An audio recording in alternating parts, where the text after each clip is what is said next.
বুড়িগঙ্গা নদীতে জিঞ্জিরার থেকে মিটফোর্ড ঘাটে নৌকা চালিয়ে এপার ওপার যাত্রী পার করি। একদিন দুপুরবেলা ঘাটে আড্ডা দিচ্ছিলাম, ঠিক ওই সময় আমার এক পরিচিত লোক এসে আমাকে বলে, সিরাজ, একজনের উপকার করতে পারবি? কি ভাই বলেন? একটা লাশ ঢাকা থেকে ফরিদপুর নিয়ে যেতে পারবি তোর নৌকায় করে? লোকজনগুলো অনেক বিপদে পড়েছে, খুব বেশি টাকাও তাদের কাছে নেই, খুব গরিব মানুষ তারা। না করিস না। পাশে থাকা বন্ধু কোনো কিছু না ভেবেই বলে ওঠে, হ্যাঁ পাবো। আমিও আর না বলে পারলাম না, কারো উপকার করতে পারাটা সত্যি আনন্দের। অবশেষে আমরা 3 জন বন্ধু মিলে ঠিক করলাম 3 জনই যাব। শুনলাম sir Salimullah medical college Mitford হাসপাতালে লাশ আছে, সেখান থেকে ফরিদপুর জেলার কোনো এক গ্রামে নিয়ে যেতে হবে, যেটা এখন শরীয়তপুর। কথা ছিল লাশের সাথে একজন স্বজন যাবে। আর আমরা 3 মিতা বলতে আমাদের সাথে যে 2 জন বন্ধু ছিল তাদের দুজনেরই নাম সিরাজ, অর্থাৎ আমরা 3 জনই সিরাজ। কথাবার্তা শেষ করে সবাই বাড়িতে যাই। গোসল খাওয়া দাওয়া শেষে আসরের আজানের আগে সবাই ঘাটে ফিরব, যে কথা সেই কাজ হলো না। আমাদের মাঝে এক বন্ধু, সে আসলো না। খোঁজ নিয়ে জানলাম তার মা তাকে আসতে দেবে না। খুব যেই তো হলো, আমাদের উস্কিয়ে দিয়ে এখন সে নিজেই যাবে না। নিজেকে সামলে নিয়ে ভাবলাম দুজনেই যাব। যুবক ছিলাম, পালোয়ানের মতো শক্তি ছিল গায়ে, ভয় বলতে কিছুই চিনতাম না ওই সময়। আমার সাথে বন্ধুটা একটু সোজাসাপটাই ছিল, তবে খুব ভালো মনের মানুষ। হাসপাতালে রিচুয়াল শেষ করে লাশটা নিয়ে আসলো এবং তখন প্রায় সন্ধ্যা ছুঁই ছুঁই। এবার রওনা দেওয়ার পালা। হঠাৎ লাশের সাথে থাকা লোকটি 100 টাকা আমার হাতে দিয়ে খরচ করার জন্য বলল, আর বলল, আপনারা যান, আমার একটু কাজ বাকি আছে। আমি নারায়ণগঞ্জ ফতুল্লা ঘাট থেকে আপনাদের সাথে উঠব, আপনারা সেখানে একটু নৌকা থামাবেন। আমিও ভাবলাম যাক, সেখানে একটু জিরিয়ে নেওয়া যাবে। নৌকার বাঁধন খুলে বৈঠায় হাত লাগালাম। ততক্ষণে মাগরিবের আজান হয়ে গেছে। প্রায় 2 থেকে 3 ঘন্টা পর পৌঁছালাম ফতুল্লা ঘাটে। কই, কারো আসার কোনো নামগন্ধও নেই। এবার মেজাজ খুব খারাপ হলো। ভাবলাম এই লাশ নিয়ে যাবই বা কিভাবে, আর ফিরবই বা কিভাবে। তখন সেখানে থাকা একটি মুরব্বী এসে আমাকে বলল, কি হয়েছে বাবা? বিস্তারিত খুলে বললাম। সব শুনে লোকটি আমাদের অভয় দিয়ে বলল, দেখো বাবা, লাশের নৌকা ডাকাতেও ধরে না। যাও, লাশটা গন্তব্যে পৌঁছে দাও, তবে মাঝ নদী দিয়ে যেও, কিনারা দিয়ে যেও না। পরক্ষণেই সব রাগ মাটি করে আবার আমরা রওনা দিলাম। আমি নৌকা চালাচ্ছি, সিরাজ আমার পাশে বসে, সামনে সাদা কাপড় জড়ানো একটা নিথর দেহ। এতক্ষণ দূর থেকে আলো দেখা গেলেও এখন আর দেখা যাচ্ছে না। নিকষ কালো অন্ধকারে ছেয়ে আছে চারপাশ। হ্যারিকেনের আলোটা টিপ টিপ করে জ্বলছে। চারিদিকে অন্ধকার আর বাতাসের শোঁ শোঁ শব্দ যেন কিছু একটা জানান দিচ্ছে, কোনো অশুভ অশরীরী উপস্থিতি, যেটা আমাদের চিন্তা ভাবনাতেও নেই। যেতে হবে বালিগাঁও, তারপর দিঘিপাড়ের ছোট নদী দিয়ে জাজিরা পয়েন্টে। দুজনে কথা বলছি আর পথ চলছি, আর সাথে থাকা শুকনো খাবার খাচ্ছি। কিছুক্ষণ পর খেয়াল করলাম আমরা ভুল পথে চলেছি। যদিও আগে কখনোই এই দিকে নৌকা নিয়ে আসা হয়নি, তারপরেও আমি ফরিদপুরের ছেলে এবং একজন মাঝির বলে দেয়া ঠিকানা ভুল হতে পারে না। আবার নৌকা পেছনে বাইতে শুরু করলাম। প্রায় 1 ঘন্টা পর রাস্তা খুঁজে পেলাম। যেতে যেতে বালিগাঁও পার হয়ে দিঘির পাড়ের খালের কাছে এসে পড়েছি। দুজনেই ভাগাভাগি করে নৌকা চালাচ্ছি। এতক্ষণে বড় নদী পার হয়ে দিঘির পাড়ের সরু নদীতে গিয়ে পড়েছি। কিছুটা দূরে 2 পাশে নদীর পাড় দেখা যাচ্ছে, আর সেখান থেকে ভেসে আসছে ঝিঝি পোকার ডাক। একটু অস্বস্তি লাগছে, এই স্রোত আমাদের উল্টো দিকে, তাই নদীর পাড় ধরে নৌকা বাইতে লাগলাম। তাতে সময় একটু কম হবে। আমি মাঝে মাঝে লাশের গায়ে টিপ দিয়ে দেখি নরম হয়ে গেল কিনা। হঠাৎ হাতের বাঁ পাশের নদীর পাড় থেকে কেউ একজন আমাদের ডাকলো, ও মাঝি, মাঝি, নৌকা পারে ফেরাও, আমাকে একটু সামনে নিয়ে যাও, খুব বিপদে পড়েছি। হঠাৎ একটা অজানা ভয় আমাদের পুরো হৃৎপিণ্ড কাঁপিয়ে দিল। কি করব ভেবে পাচ্ছিলাম না। সিরাজ বলল, নৌকা ফিরাস না, ডাকাত হতে পারে। ওর কথা শুনে সেই মুরব্বির কথা মনে পড়ে গেল। ধুর, লাশের নৌকা ডাকাতেও ধরবে না, আমাদেরকে কে কি করবে? কি আছে যে নিয়ে যাবে? লোক যদি সত্যি বিপদে পড়ে থাকে? ওর কথায় কান না দিয়ে নৌকা পাড়ের দিকে ফেরালাম। আমি একটুও বুঝতে পারিনি যে আমার জীবনে কত বড় একটা ভুল সিদ্ধান্ত আমি নিলাম। আমি বুঝতে পারিনি কি অপেক্ষা করছে আমার জন্য। গিয়ে দেখলাম সাদা আলখেল্লা পরা লোক, মুখ ভর্তি দাঁড়ি, শুধু মাথায় টুপি নেই। আমাদের দেখে বলল, আমাকে একটু নিয়ে যাবেন? আমি লাশের পাশে বসে সূরা পাঠ করব। আমারও উপকার হলো, আপনাদেরও উপকার হবে। এমনভাবে বলল যে আগে থেকেই জানে আমরা লাশ নিয়ে যাচ্ছি। আমিও বোকার মতো কোনো কিছু না ভেবে বললাম, আসেন। বলা মাত্রই ধপাস করে নৌকায় উঠে গেল। বললাম আমাদের পাশে এসে বসতে, কিন্তু সে আসলো না। বলে, আমি এখানেই বসি। আর কিছুই বললাম না। কোথায় নামবে তাও জিজ্ঞেস করলাম না। আমার অনেক ক্লান্তি লাগছিল, তাই পাশে থাকা বন্ধুকে নৌকা বাইতে দিলাম আর আমি নিচে বসলাম। ক্লান্তিতে হঠাৎ চোখটা একটু লেগে এসেছে। কতক্ষণ ঘুমিয়েছিলাম খেয়াল নেই। হঠাৎ কারো হাতের ঝাঁকুনিতে ঘুম ভাঙল। চোখ মেলে দেখলাম বন্ধু এক হাতে বৈঠা ধরে নিচে নেমে এসেছে, আর তার চোখে মুখে ভয় আর আতঙ্কের ছাপ। আমাকে হাতের ইশারা দিয়ে কিছু একটা দেখাচ্ছে। নৌকার ওই প্রান্তে আমি ঘুরে তাকিয়ে নিকোষ কালো অন্ধকারের মাঝে হ্যারিকেনের মিটিমিটি আলোতে স্পষ্ট দেখলাম এক অমানবিক পৈশাচিক নির্মম কাণ্ড। দেখলাম সেই লোকটি শুয়ে থাকা মৃতদেহটির বুক চেড়ে কি যেন বের করে খাচ্ছে। কি দেখছি, কেন দেখছি, আদৌ সত্যি নাকি কিছুই বুঝতে পারছি না। এটা কি কল্পনা কিনা তাও ভেবে পাচ্ছি না। রাতের গুমোট অন্ধকারটা যেন তীব্র থেকে তীব্র হতে লাগলো। চারিদিকে হঠাৎ স্তব্ধ হয়ে গেল। ঝিঝি পোকার ডাক যেন আর শোনা যাচ্ছে না। পরখ করে দেখলাম ওই লোকটা লাশের একটা অঙ্গ খেতে শুরু করলো। দাদিরানির মুখে শোনা সেই আদমখোরের একটা কথা আমার মনে পড়ে যাচ্ছে। এটাই কি সেই আদমখোর? দাদির মুখে শোনা সেই রহিম কাকার মতো আমাকেও কি মেরে ফেলবে? শুনেছি লাশ খাওয়ার পর পাশে যে লোক থাকে তার উপর আক্রমণ করে। বুঝতে পারলাম জীবনে এক চরম পর্যায়ে এসে পৌঁছেছি। হয়তো মৃত্যু আজ অনিবার্য। বাবা মা ও সদ্য বিয়ে করা স্ত্রীর কথা খুব মনে পড়ছিল। এত ভয় জীবনে কখনো পাইনি।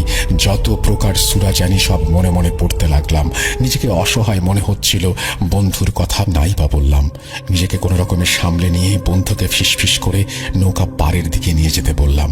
আর চোখের সামনে সেই পৈশাচিক ঘটনা দেখতে লাগলাম। কখনো শরীরের অঙ্গ প্রত্যঙ্গে হাত দিচ্ছে, কখনো সেগুলো খাচ্ছে। কি বিভৎস সেই দৃশ্য! এদিকে নৌকা যেই না পাড়ের খুব কাছাকাছি চলে এসেছে, তখন সেও হয়তো বুঝতে পেরেছে আর ঘাড় ঘুরিয়ে আমাদের দিকে তাকিয়েছে। ঠিক তখনই স্পষ্ট চেহারা দেখতে পেলাম। যাকে একটু আগে নৌকায় উঠালাম তার সাথে এর কোনো মিল নেই। চেহারাটা মনে হচ্ছে আগুনের ঝলসে যাওয়া, চোখ দুটো টকটকে লাল, আর মুখ দিয়ে চুইয়ে চুইয়ে রক্ত পড়ছে। হঠাৎ এক ভয়ঙ্কর মুচকি হাসি দিল। এতক্ষণে নৌকা পাড়ে ফিরে গেছে। দুজনে একসাথে প্রাণপণে লাফিয়ে নেমে পড়লাম। তারপরে দৌড়াতে লাগলাম। প্রাণপণে দৌড়ে চলেছি খাল, বিল, নদী পার হয়ে। আর পেছন থেকে সেই আদমখোরের অট্টহাসি শোনা যাচ্ছে। কতক্ষণ দৌড়েছি মনে নেই। দৌড়াতে দৌড়াতে একটা সময় দূরের লোকালয় চোখে পড়ল। ধরে যেন প্রাণ ফিরে এলো। ঠিক তখনই পেছন থেকে কেউ ঘাড় চেপে ধরে। পা আটকে যায়, শরীরটাও নিস্তেজ হয়ে যায়। পেছনে তাকিয়ে দেখি সেই আদমখোর। কি ভয়ানক ছিল তার চেহারা! ফোঁস ফোঁস করছে যেন আস্ত চিবিয়ে খাবে আমাকে। তার অত্যন্ত ভয়ানক চেহারা দেখে আর নিজেকে ধরে রাখতে পারলাম না। চোখের সামনে সব ঝাপসা হয়ে আসলো। জ্ঞান হারালাম। যখন জ্ঞান ফিরল তখন ভোরের আলো ফুটে গেছে। দেখলাম অনেক মানুষ আমার পাশে দাঁড়িয়ে আছে। একজনকেও চিনি না। একটু পরে সিরাজকেও সেখানে দেখতে পেলাম। ঘাড় প্রচন্ড ব্যথা করছে, সেখানে 5 আঙুলের ছাপ। যাক, বেঁচে আছি ভেবেই খুশিতে আত্মহারা। তারপরে সম্পূর্ণ ঘটনা বন্ধুর মুখ থেকে শুনলাম। আমার বন্ধু বলছে, তোকে যখন ওই আদমখোরটি ধরে ফেলেছে, আমি পেছনে ঘুরে তাকাই। এবং দেখি সে তোকে ধরেছে। আমি দৌড়াতে দৌড়াতে ওই গ্রামে গিয়ে চিৎকার চেঁচামেচি করি। আমার চিৎকার শুনে গ্রামের লোক বের হয়ে আসে। আমি সংক্ষেপে ওনাদের ঘটনা খুলে বলি। তারা ওই আদমখোরের বিষয়ে পরিচিত ছিল। একজন চেঁচিয়ে বলে ওঠে, গোয়াল ঘরে যতগুলো গরু আছে সবাই গরুগুলোর বাঁধন ছেড়ে দাও। ঠিক তাই করা হলো। সবাই গরুর বাঁধন খুলে দিল, গরুগুলো এদিক ওদিক পাঠিয়ে দিল। গরুগুলো পাগলের মতো ছুটতে আরম্ভ করলো এবং গ্রামের সবাই পিছে পিছে ছুটতে লাগলাম। গিয়ে দেখি তুই অজ্ঞান হয়ে পড়ে আছিস, আদমখোর নেই। তারপর তোকে আমরা নিয়ে আসি। সারা রাত গ্রামবাসীর চেষ্টায় সকালে তোর জ্ঞান ফেরে। তারপর গ্রামবাসীর মুখে শুনলাম আদমখোর নাকি গরুকে অনেক ভয় পায়। আদমখোরের সাথে গরুর পূর্ব শত্রুতা আদতেও আছে কিনা বা এগুলো সত্য কিনা আমি জানি না। তারপর গ্রামবাসী আমাদের সাথে সেই নৌকা এবং লাশের খোঁজে সেই নদীর পাড়ে যায়। গিয়ে দেখি নৌকা নদীর পাড়েই আছে, লাশও আছে, কিন্তু লাশের চোখ নেই, দুটো পায়ের পাতার অংশটি নেই এবং বুক চিরে কলিজাটাও বের করে নেওয়া হয়েছে। সব মিলিয়ে এক ভয়ানক দৃশ্য ধারণ করেছে, যা দেখে গ্রামের মানুষগুলো শিউরে উঠেছিল। তারপর গ্রামের মানুষের সহযোগিতায় দুজন সাহসী ব্যক্তি আমাদের সাথে দেয়া হয়। তাদের সাথে নিয়েই লাশ নিয়ে গন্তব্যে পৌঁছাই প্রায় বিকেলের দিকে। সেখানে গিয়ে দেখি যে মানুষটি আমাদের সাথে ফতুল্লা ঘাট থেকে ওঠার কথা ছিল সে আমাদের আগেই পৌঁছে গেছে বাড়িতে। নিজের রাগটা আর কন্ট্রোল করতে পারলাম না, তার কলার ধরে দিলাম কয়েকটা চড়। গ্রামবাসী আমাদের ঠান্ডা থাকতে বলল, মাফ চেয়ে নিল আর রাতে ঘটে যাওয়া সেই মর্মান্তিক ঘটনা শুনল। সেই রাত সেই দুইজনকে সাথে নিয়ে সেখানে কাটালাম। পরদিন সকালে আমাদের ৩০০ টাকা ভাড়া নিয়ে সেখান থেকে রওনা হলাম। বিকেলে সেই গ্রামে এসে পৌঁছালাম যে গ্রামের মানুষের উসিলায় মহান আল্লাহ পাক আমাদের জীবন দান করেছেন। সেদিন রাত আবার সেই গ্রামে থেকে পরদিন সকালে রওনা হয়ে সন্ধ্যায় ঢাকা এলাম। বাসায় এসে কাউকে কিছু বলিনি, যদি মা বাবা বকাবকি করে। অনেক দিন রাতে ঘর থেকে বের হতে পারেনি, একটা ভয় সারাক্ষণ তাড়া করে বেড়াতো। অনেক দিন রাতে সেই পৈশাচিক ঘটনা স্বপ্নে দেখতাম। দিন দিন শুকিয়ে যাই, খেতে পারি না, সারাক্ষণ ভয় লাগে। এদিকে আমার বন্ধু আল্লাহর রহমতে ভালোই আছে, কিন্তু আমি ভালো নেই। অনেক ভয় পেলাম। মাকে সব খুলে বললাম। মা খুব বকলো। এক মসজিদের ইমাম সাহেবের কাছে নিয়ে গেল। ইমাম সাহেব পুরো ঘটনাটা শুনলেন এবং বললেন, একটা দুষ্ট জিনের পাল্লায় পড়েছিলে, তবে এখন আর ভয় নেই। ঝাড়ফুঁক করে দিলেন। আস্তে আস্তে স্বাভাবিক হতে লাগলাম। তাই একদিন ওনার এলাকার বা গ্রামের মোট 18 জন মিলে নেশাব বা 3 দিনের জামাতে যায়। আমরা যারা তাবলিগ জামাতে গিয়েছি বা তাবলিগ সম্পর্কে জানি তারা সবাই জানি যে জামাতের একজন আমির থাকেন, আর তিনি প্রথম রাতে সবাইকে মসজিদে থাকার নিয়ম কানুন এই সমস্ত জানিয়ে রাখেন। রাত্রে কেউ যেন মসজিদের মিম্বার মানে যেখানে হুজুর খুতবা পড়েন এবং যেখানে দাঁড়িয়ে হুজুর নামাজ আদায় করেন সেই জায়গা সহ তার পেছনে মানে কাতারের বেশ কিছু জায়গা মানে মিম্বারের আশেপাশে স্থানটুকুতে না ঘুমায়।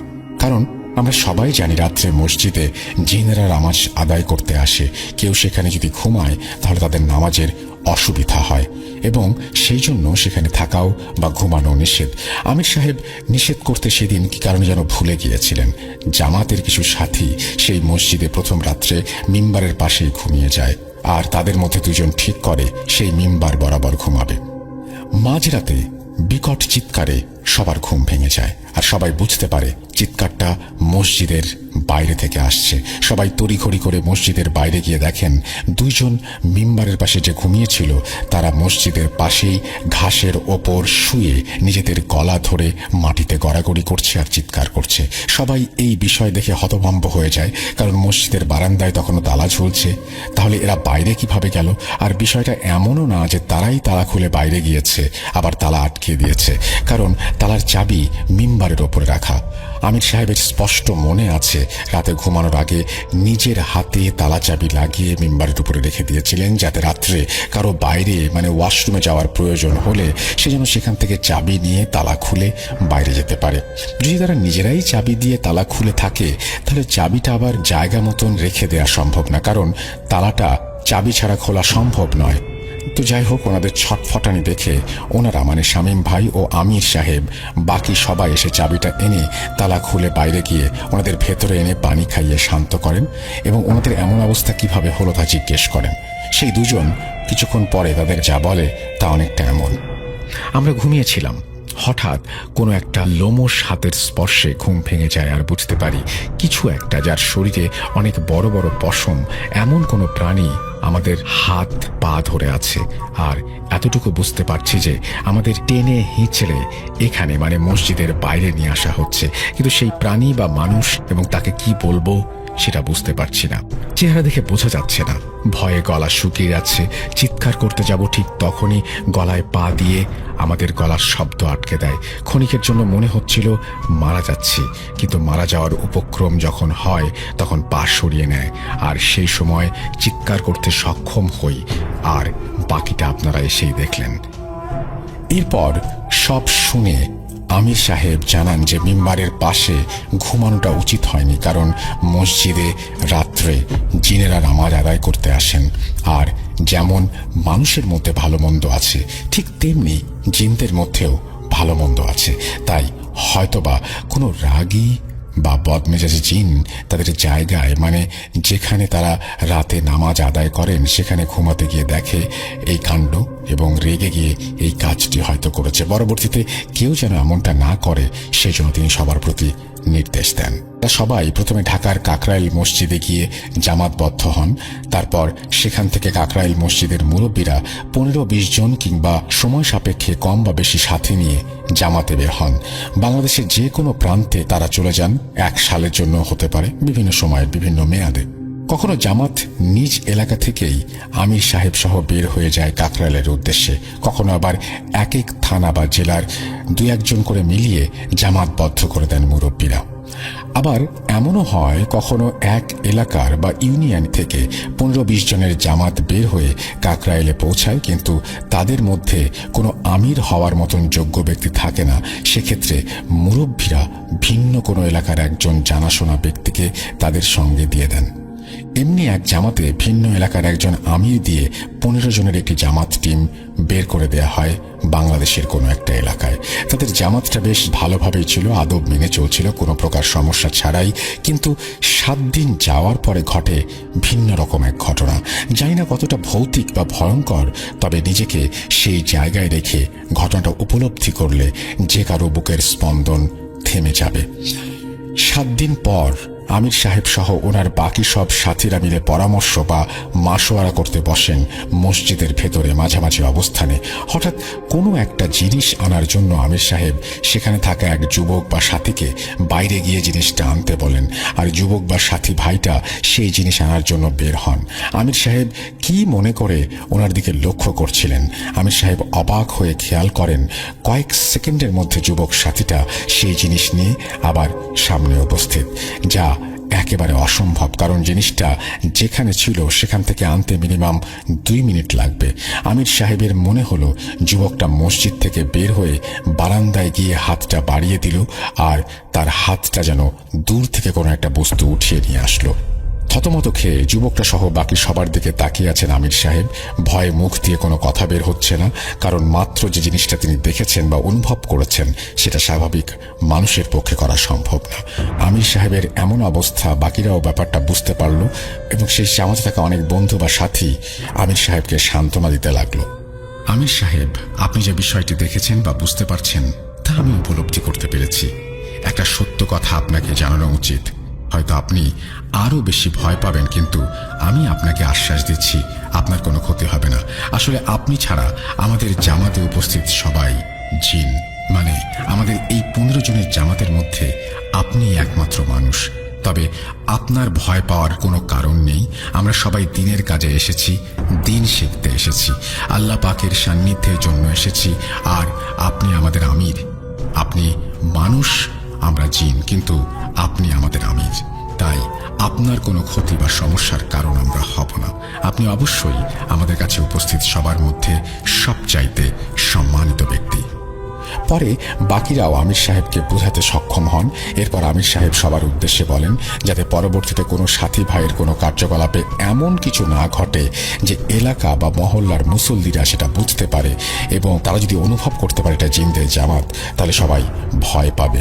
এরপর সবাই সম্মতি দেয় যে ওনারা ওনাদের কাজকর্ম ঠিকভাবেই করবেন, কিন্তু প্রকাশ করবেন না। এরপর আল্লাহর রহমতে সহি সালামতে বাকি দিন পার করে কাকরাইল মসজিদে উপস্থিত হন। 22 জুন 2022 হঠাৎ আমার দাদার মোবাইলে একটা ফোন কল আসে। দাদা কলটি রিসিভ করতেই ওপাশ থেকে সজীব চাচু বলতে শুরু করেন, চাচা, আপনি কোথায়? যত তাড়াতাড়ি পারেন মঈন চাচার বাড়িতে চলে আসেন। ওনার শরীরের অবস্থা ভালো না, উনি মনে হয় বাঁচবেন না। উনি বারবার শুধু আপনার নাম নিচ্ছেন। আপনি যত তাড়াতাড়ি সম্ভব ঢাকা থেকে চলে আসেন। বলে রাখা ভালো, সজীব চাচ্চু হচ্ছে আমার দাদার বন্ধু জহির দাদার ছেলে এবং মঈন দাদা হচ্ছে আমার দাদার ছোটবেলার বন্ধু। যাই হোক, আমার দাদার বয়স 80 বছর, যার ফলে তিনি একা যাতায়াত করতে পারেন না, যার ফলে দাদার সজীব চাচ্চুর কাছ থেকে এসব কথা শুনে আমাকে নিয়ে আমাদের গ্রামের বাড়ির উদ্দেশ্যে যাত্রা শুরু করেন। যাত্রাপথে আমরা জানতে পারি মঈন দাদা এই পৃথিবীর মায়া ত্যাগ করে আল্লাহর ডাকে সাড়া দিয়েছেন। আমি এবং দাদা দুপুর 2টা নাগাদ মঈন দাদার বাড়িতে গিয়ে পৌঁছাই। পৌঁছে দেখি মনির দাদা, কবির দাদা, জহির দাদা এবং সজীব চাচ্চু তারা দাঁড়িয়ে আছেন। দাদা মঈন দাদাকে দেখে সাথে সাথে কান্নায় ভেঙে পড়েন। মঈন দাদার এই পৃথিবীতে এই 4 জন বন্ধু ছাড়া আপন বলতে কেউ নেই। তিনি বিয়ে করেছিলেন না। যাই হোক, এরপর আসরের নামাজের পর আমরা সবাই মিলে মঈন দাদার দাফন কাফন সম্পূর্ণ করে সবাই মিলে জহির দাদার বাসায় যাই। বাসায় গিয়ে আমরা সবাই উঠোনে বসি এবং এর মধ্যে হঠাৎ করে জহির দাদা বলে ওঠেন, মঈন ওর এই জীবনে সুখ সে কি জিনিস তা দেখে যেতে পারল না। ওর ওই শয়তান ছেলে ওর সব সুখ শান্তি নিজের মতো করে কেড়ে নিয়ে গেল। এই বলে জহির দাদা কান্নায় ভেঙে পড়েন। জহির দাদার মুখে সব কথা শুনে আমি বেশ অবাক হয়ে যাই। মঈন দাদার ছেলে, আমি যতদূর জানি মঈন দাদা বিয়ে করেননি, তাহলে তার ছেলে আসলো কোত্থেকে? মনের ভেতর এসব নানান প্রশ্ন উঁকে যেতে থাকে, কিন্তু এসব প্রশ্নের কোনো উত্তর আমি তখন খুঁজে পাইনি। যাই হোক, দাদার শরীর খুব একটা ভালো না থাকায় আমি দাদাকে নিয়ে ওই দিনই ঢাকায় চলে আসি। পরদিন দাদা একটু স্বাভাবিক হলে আমি দাদাকে মঈন দাদার ছেলের কথা জিজ্ঞেস করি। আচ্ছা দাদা, আমি যতদূর জানি মঈন দাদা তো বিয়ে করেননি, তাহলে কাল জহির দাদা কি বললেন ওসব? মঈন দাদার সব সুখ শান্তি তার ছেলে নিয়ে গিয়েছে। আমার এসব প্রশ্নে কাঁদো কাঁদো গলায় দাদা বলতে শুরু করে, দাদু ভাই, কি বলবো তোমাকে, আমি বলার মতো কোনো ভাষা খুঁজে পাচ্ছি না। তোমার মঈন দাদা বিয়ে করেছিলেন, ওর একটা ছেলেও ছিল, কিন্তু ওর ছেলে একজন মানুষরূপী শয়তান ছিল। মঈনের ছেলের নাম আকবর। এরপর দাদা ঘটনা বলতে শুরু করেন। রাতটি ছিল 1980 সালের কুরবানি ঈদের আগের রাত। হঠাৎ করে ভোর রাতের দিকে আনুমানিক রাত 3টে নাগাদ মঈনদের উঠোন থেকে বিকট চিৎকার ভেসে আসতে থাকে। কে চিৎকার করছে ভালোভাবে বুঝে ওঠার জন্য আমি বিছানায় উঠে বসি। বিছানায় উঠে বসতেই আমি বুঝতে পারি এটা তো মঈনের স্ত্রীর চিৎকার। আমি সাথে সাথে মঈনের উঠোনে যাই। মঈন এবং আমাদের ঘর পাশাপাশি ছিল। যাই হোক, সেখানে গিয়ে আমি দেখতে পাই মঈনের স্ত্রী উঠোনে বসে চিৎকার করছে এবং মঈন পাশে দাঁড়িয়ে আছে। কি হয়েছে আমি জিজ্ঞেস করতেই মঈনের স্ত্রী বলে ওঠে, ভাই, ঘুম থেকে উঠে তাহাজ্জুদের নামাজ আদায় করব বলে আমি অজু করার জন্য কলপারে যাই। অজু করে এসে আকবর বাসায় এসেছে কিনা দেখার জন্য আমি ওর ঘরে যাই। কাল ঈদের জন্য আজ রাতে ভ্যান নিয়ে বাজারে গিয়েছিল রাতে ভাড়া মারবে বলে। আকবরের ঘরে প্রবেশ করা মাত্রই আমি হ্যারিকেনের আবছা আলোয় দেখি বিকট আকারের এক লম্বা ছায়ামূর্তি আকবরের মাথার পাশে দাঁড়িয়ে আছে।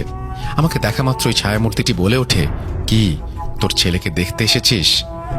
শেষ দেখা করে যা, তোর ছেলের দিন ঘনিয়ে এসেছে। এই বলে সেই ছায়ামূর্তিটি পাশের জানলা দিয়ে বেরিয়ে চলে গেল।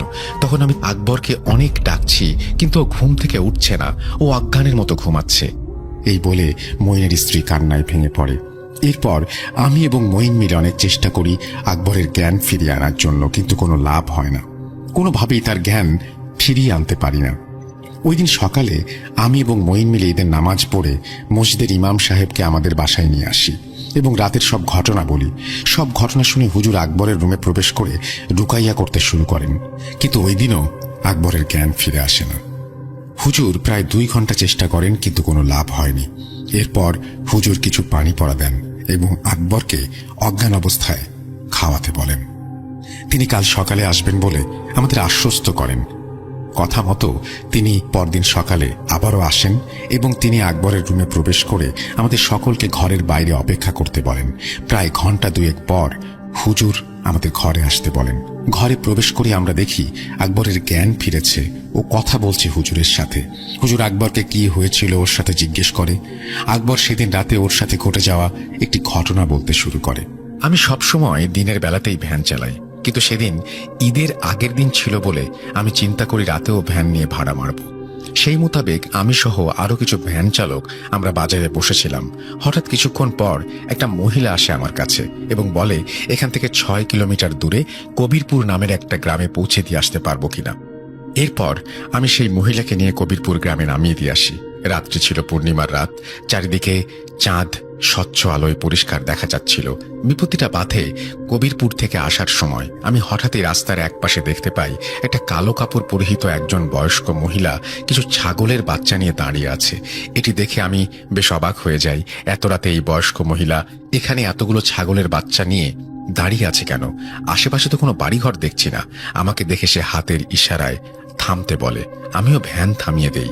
রাস্তার একপাশে থামিয়ে ভ্যান থেকে নামতেই আমি দেখি শাড়ির আঁচল দিয়ে তার মুখ পুরো ঢাকা, শুধু চোখ দেখা যাচ্ছে। তিনি আমাকে বলেন, আমাকে রায়নগর বাজারে নামিয়ে দিয়ে আসতে পারবি? আমি হ্যাঁ বললে তিনি একটা একটা করে ছাগলের বাচ্চা ভ্যানে উঠতে শুরু করেন। তিনি বয়স্ক মহিলা, তার কষ্ট হচ্ছে মনে করে আমি যখনই ছাগলগুলোকে ধরে ভ্যানে ওঠাতে যাব বলে ছাগলগুলোর দিকে হাত বাড়াই, তখনই সেই মহিলা ধমকের স্বরে আমাকে বলে ওঠেন, এই ছাগলগুলোর দিকে তোর পাপিষ্ঠ হাত বাড়িয়ে দিবি না, আমার ছাগলগুলোকে আমি ভ্যানে ওঠাতে পারবো।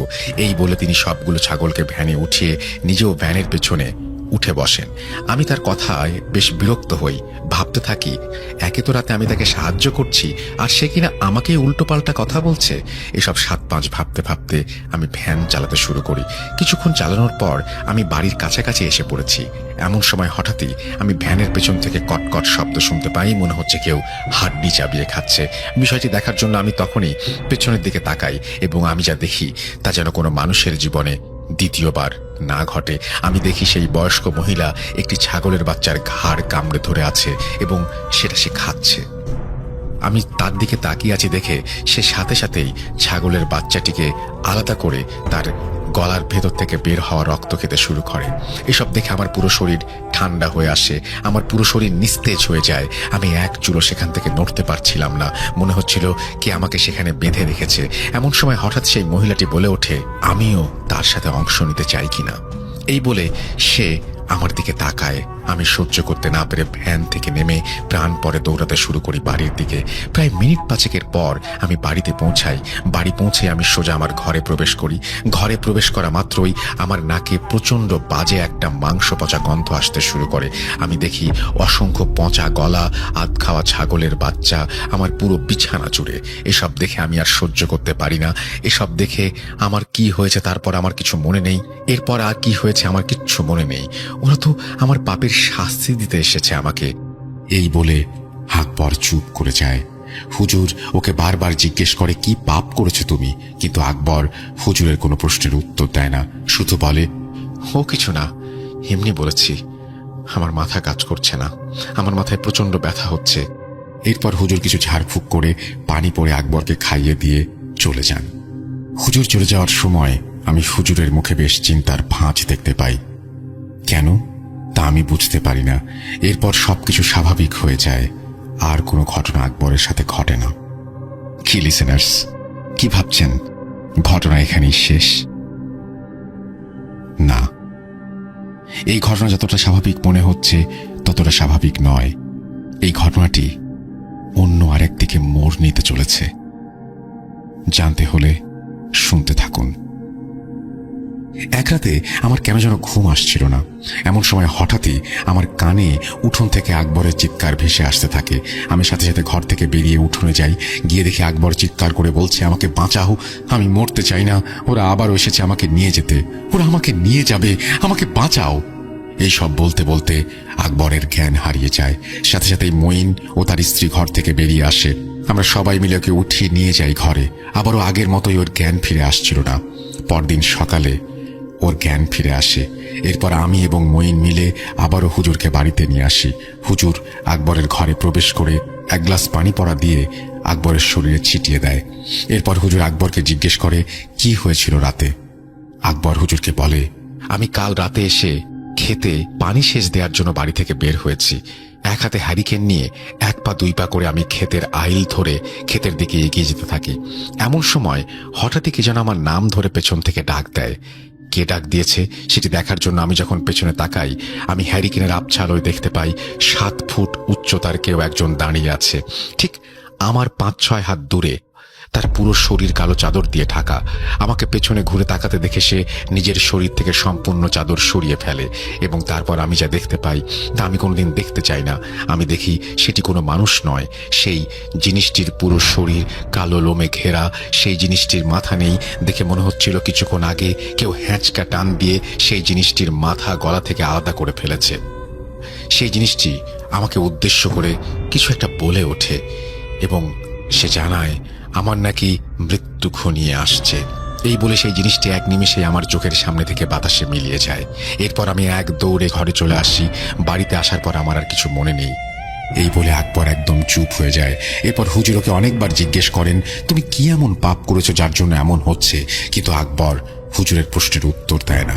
হুজুর এরপর আকবরকে ঝাড়ফুঁক করেন এবং আমাদের বাড়ি থেকে চলে যান। হুজুর যাওয়ার আগে মঈনকে বলে যান, আপনার ছেলের মধ্যে অনেক বড় কোনো রহস্য লুকিয়ে আছে, যেটা ও বারবার বলতে গিয়েও বলতে পারছে না। আমি আমার অনুগত জিনদের দিয়ে খোঁজ লাগিয়েছিলাম, কিন্তু ওরাও কোনো তথ্য দিতে পারেনি। শুধু এইটুকু বলেছে আকবরের কারিন জিন অন্য কারো অধীনে, যার ফলে ওর কারিন জিনের সাথে যোগাযোগ করতে পারছে না। আকবরের কারিন জিনের সাথে যোগাযোগ করতে না পারলে তারা আমাদের কিছুই করতে পারবে না। এরপর মঈন এবং আমি আকবরকে অনেকভাবে অনেক রকম করে জিজ্ঞাসা করি যে সে কি এমন পাপ করেছে, কিন্তু সে কিছুই বলতে পারে না।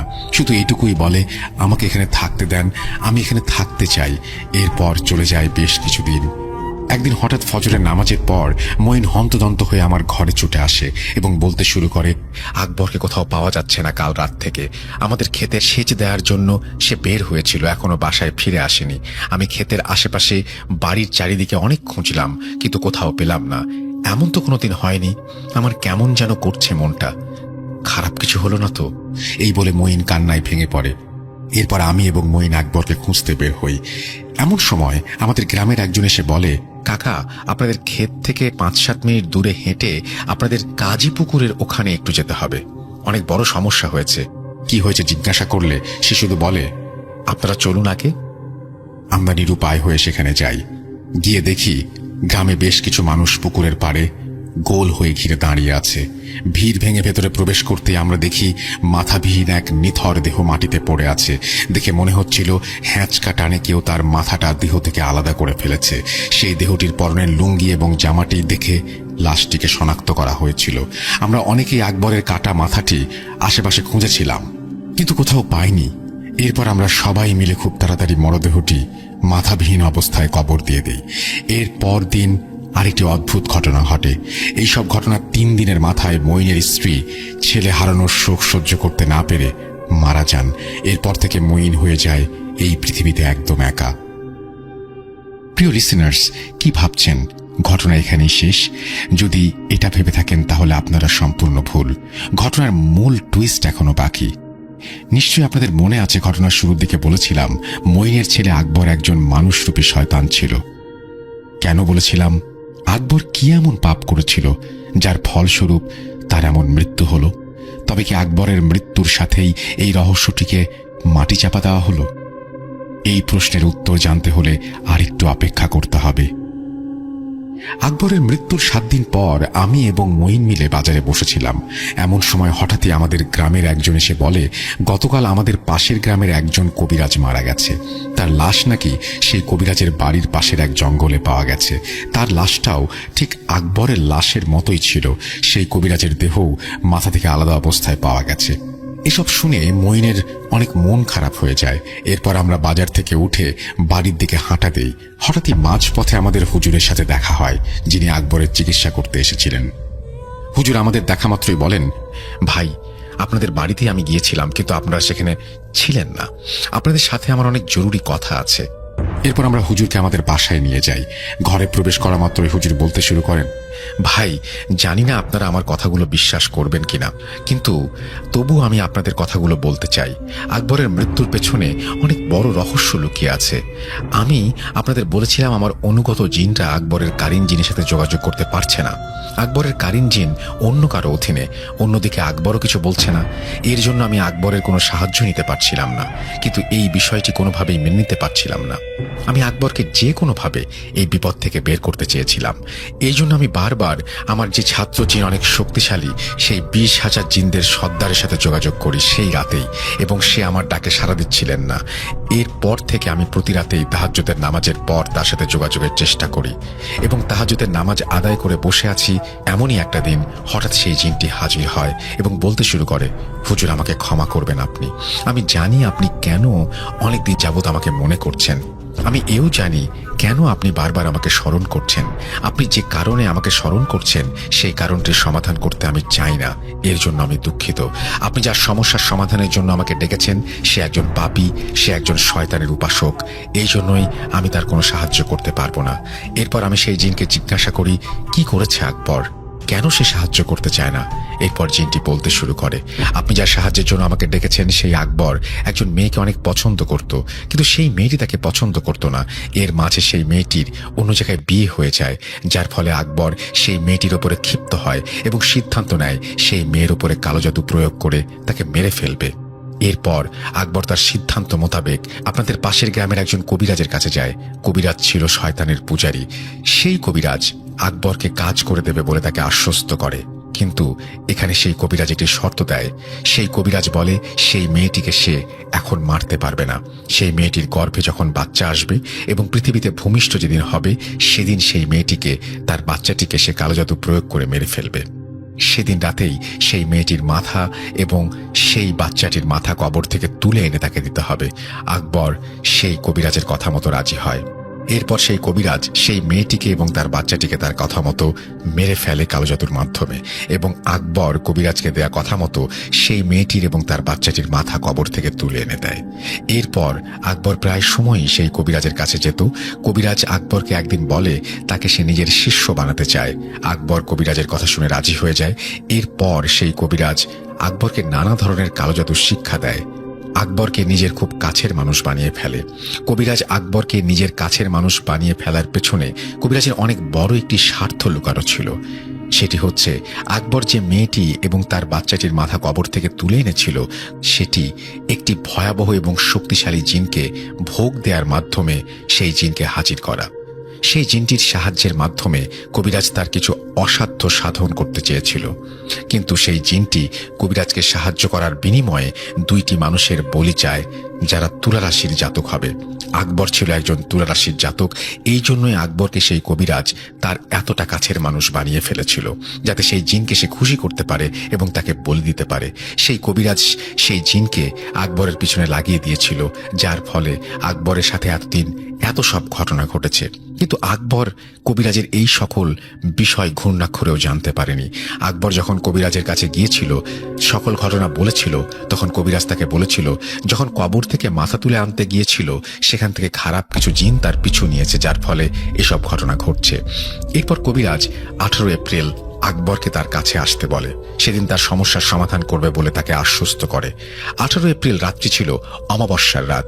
সেই রাতেই সেই ভয়ানক জিনকে দিয়ে সেই কবিরাজ তুলারাশির 2জন জাতককে বলি দেবার কথা বলেছিল। সেই রাতে আকবর যখন কবিরাজের কাছে যায়, কবিরাজ তার সমস্যার সমাধান করবে বলে তাকে নিয়ে আসে। এমন সময় সেই কবিরাজ আকবরের মাথা তার দেহ থেকে এক কোপে আলাদা করে সেই শয়তানকে বলি দেয়। এরপর সেই শয়তান জিনটি কবিরাজকে সাহায্য করে। সেই জিনটি কবিরাজকে সাহায্য করার শেষে তার প্রাপ্য আরেকটি বলি চায়, কিন্তু সেই কবিরাজ সেই জিনটিকে আরেকটি বলি দিতে অস্বীকার করে। এর ফলে সেই জিনটি সেই কবিরাজের উপর ক্ষিপ্ত হয়ে যায়, কিন্তু সেই সময় জিনটি কবিরাজে কিছুই করতে পারে না। কবিরাজটি সে রাতে তার তন্ত্রমন্ত্রের সাহায্যে বেঁচে যায়, কিন্তু আজ আর সেই কবিরাজের রক্ষা হয়নি। সেই শয়তান জিনটি কবিরাজকে আজ মেরে ফেলেছে। হুজুর, আকবর তার পাপের শাস্তি পেয়েছে, এমন মৃত্যুই তার প্রাপ্য ছিল। এই বলে সেই জিনটি আমাকে বিদায় জানিয়ে চলে যায়। আকবরের পাপ আজ তাকে ধ্বংস করেছে। এই বলে হুজুর তার কথা শেষ করেন। হুজুরের এসব কথা শুনে আমি আর মঈন দুজনেই কান্নায় ভেঙে পড়ি। এরপর থেকে মঈন তার শয়তান ছেলের কথা ভুলে যায়।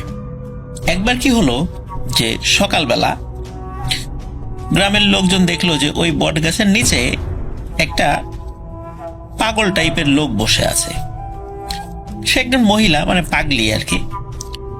তার বয়স 25 থেকে 30-এর মধ্যে হবে। গায়ের রং শ্যামলা, চুল উস্কো খুস্কো, তবে মাথার চুল অনেক বড়, প্রায় হাঁটু পর্যন্ত চুল তার। আর পরনে গ্রামের মহিলারা যেই ধরনের পোশাক পরে আছে এই টাইপের একটা পোশাক বা এরকম শাড়ি আর কি। গ্রামের মহিলারা ঠিক যেভাবে শাড়ির একটা প্যাচ দিয়ে পরেন ওইভাবেই পরা আর কি।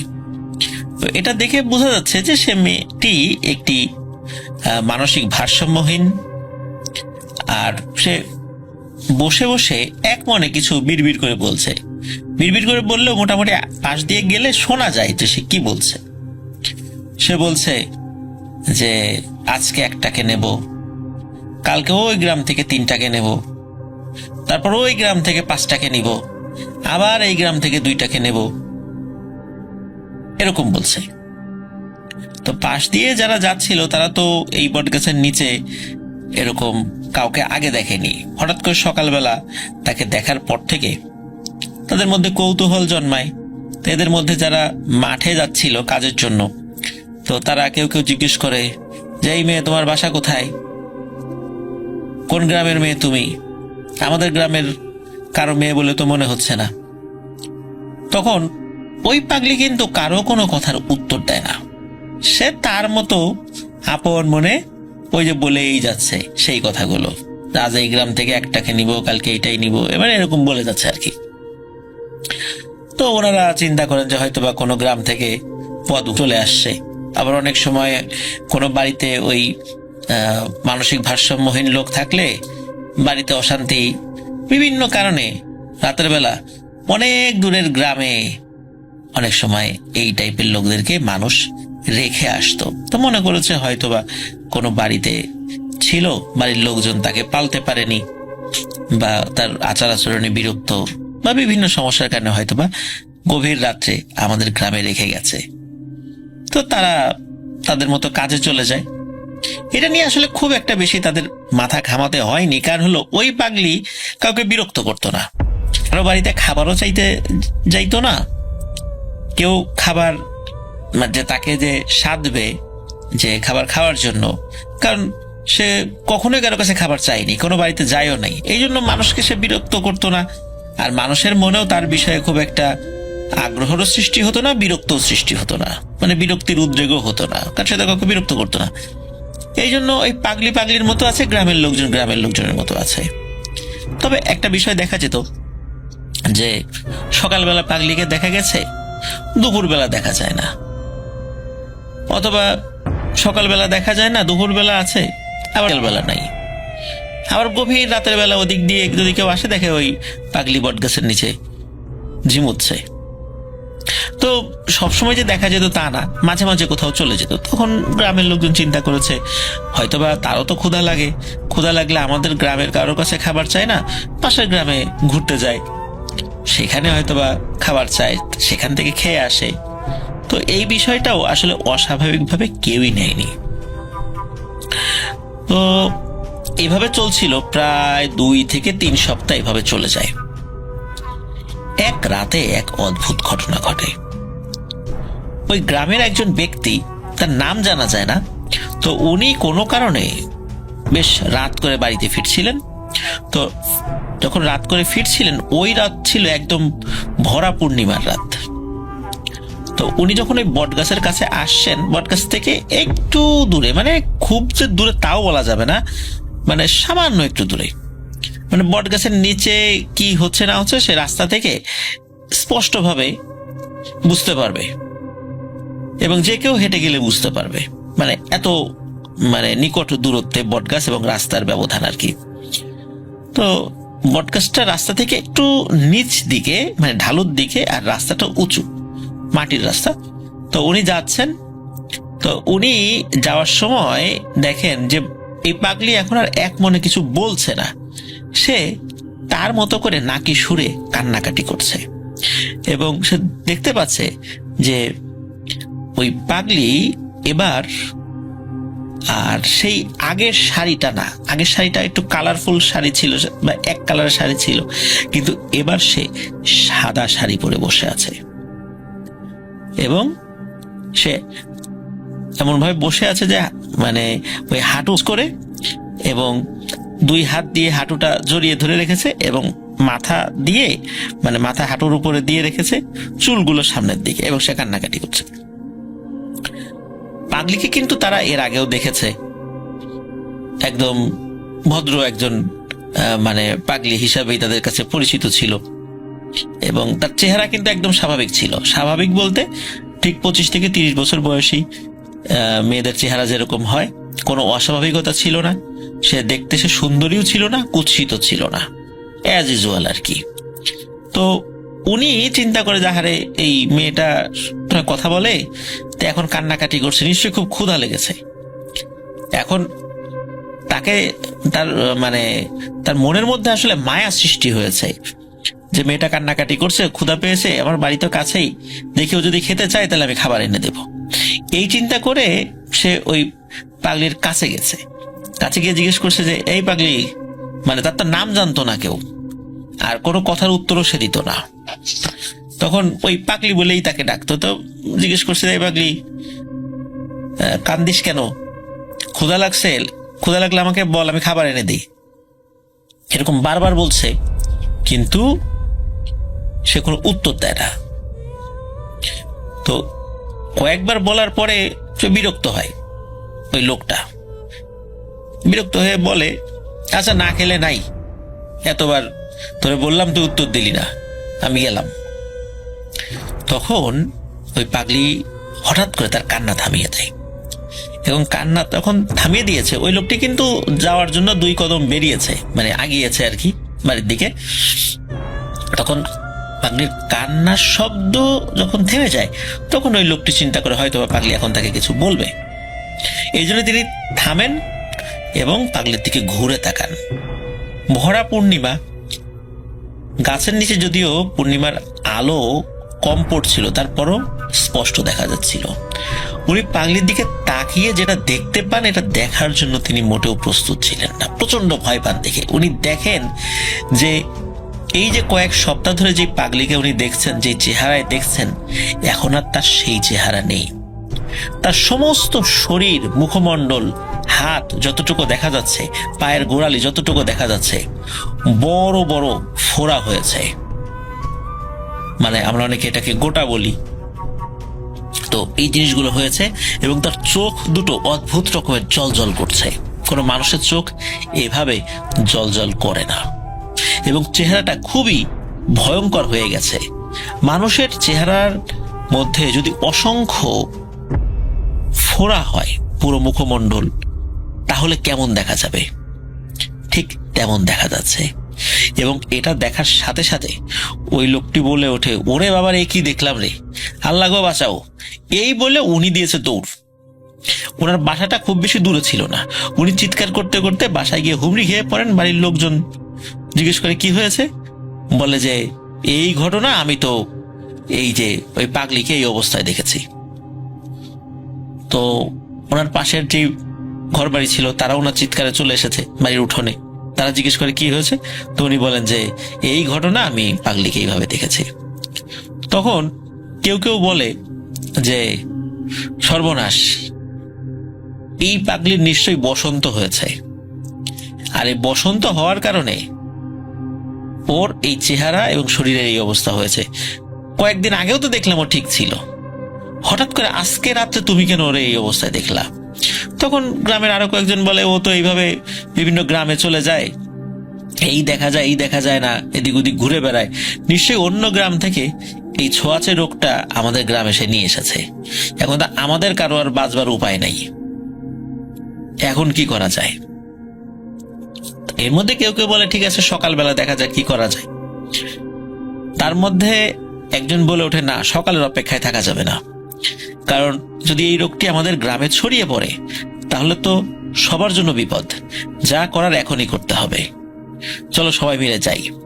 তখন গ্রামের আরো লোকদেরকে ডাকা হয়, সবাই মিলে সেই বট গাছের নিচে যায়।